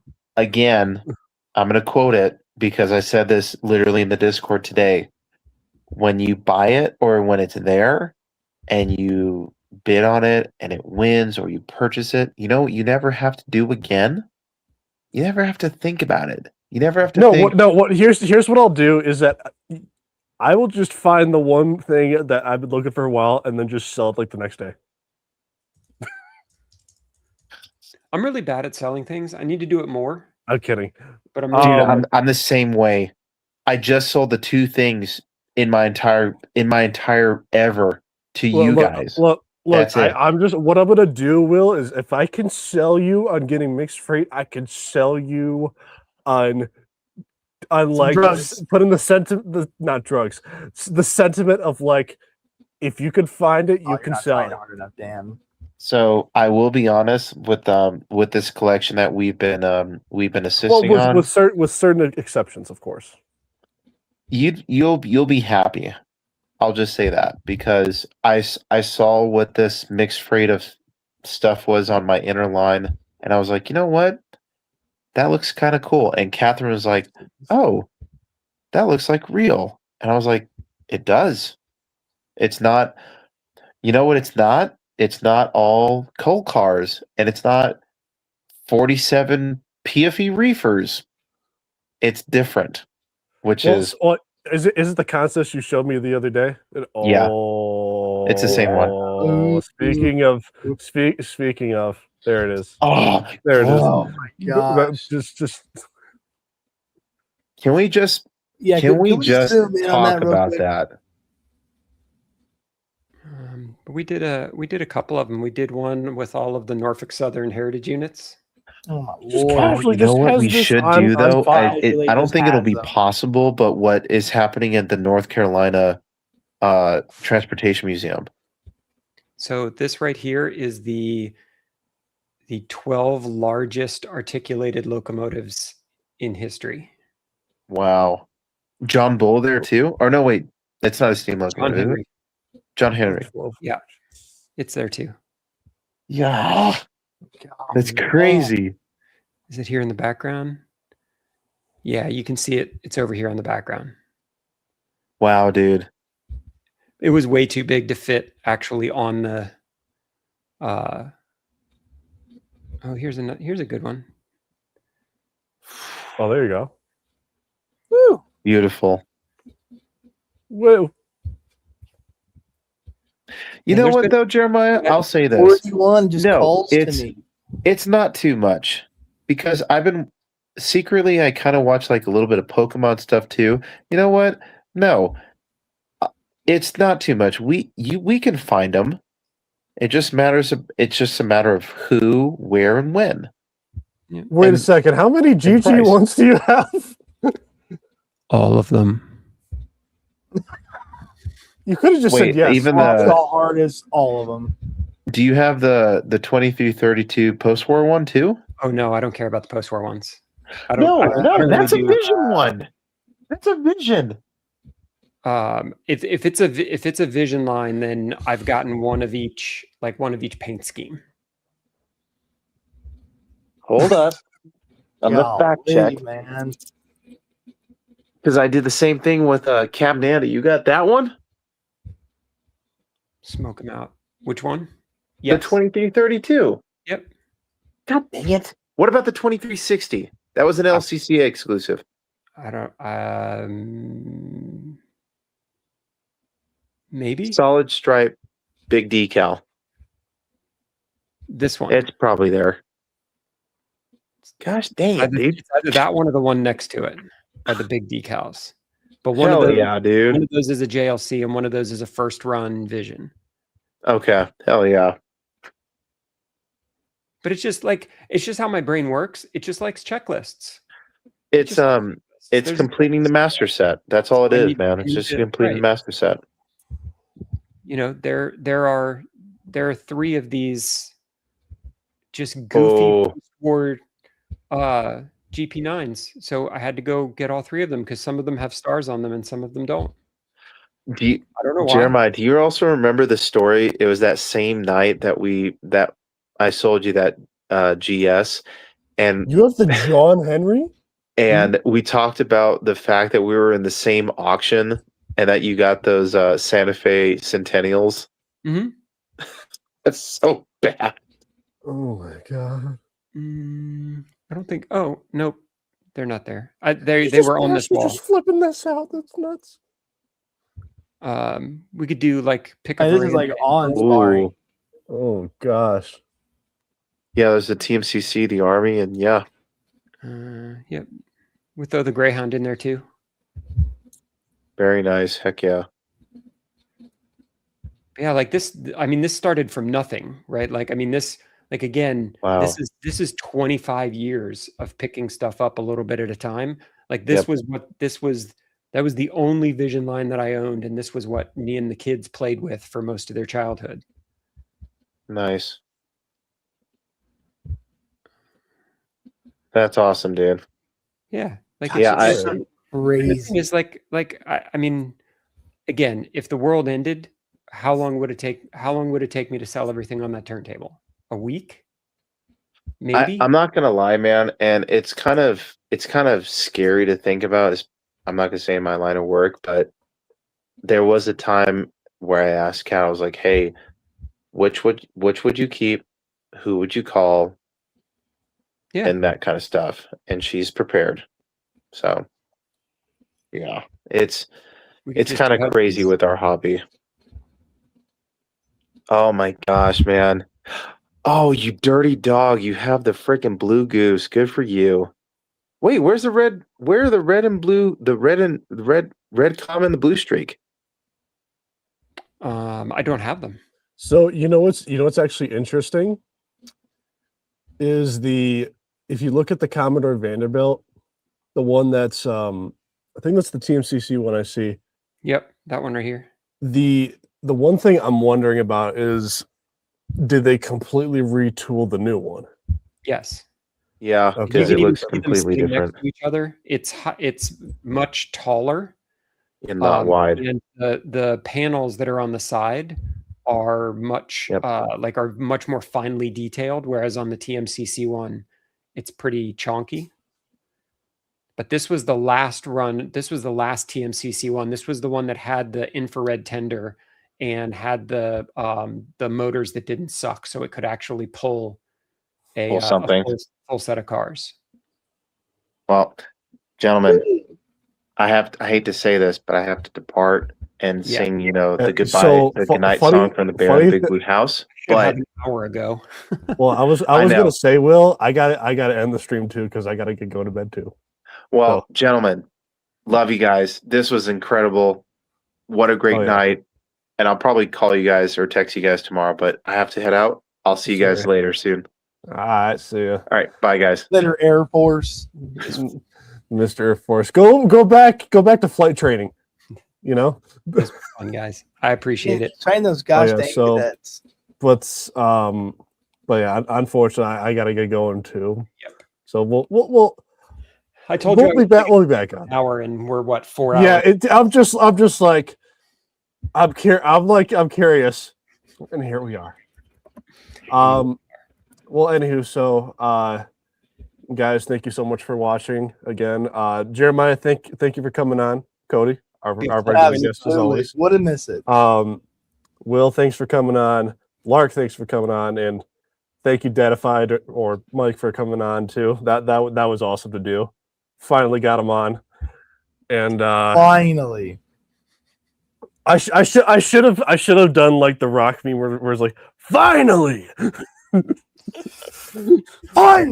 finally. Have a good night. I'll catch you guys later. All right, I gotta get going. Thanks for watching, Have a good guys. one, Take guys. care. Yeah. Crack.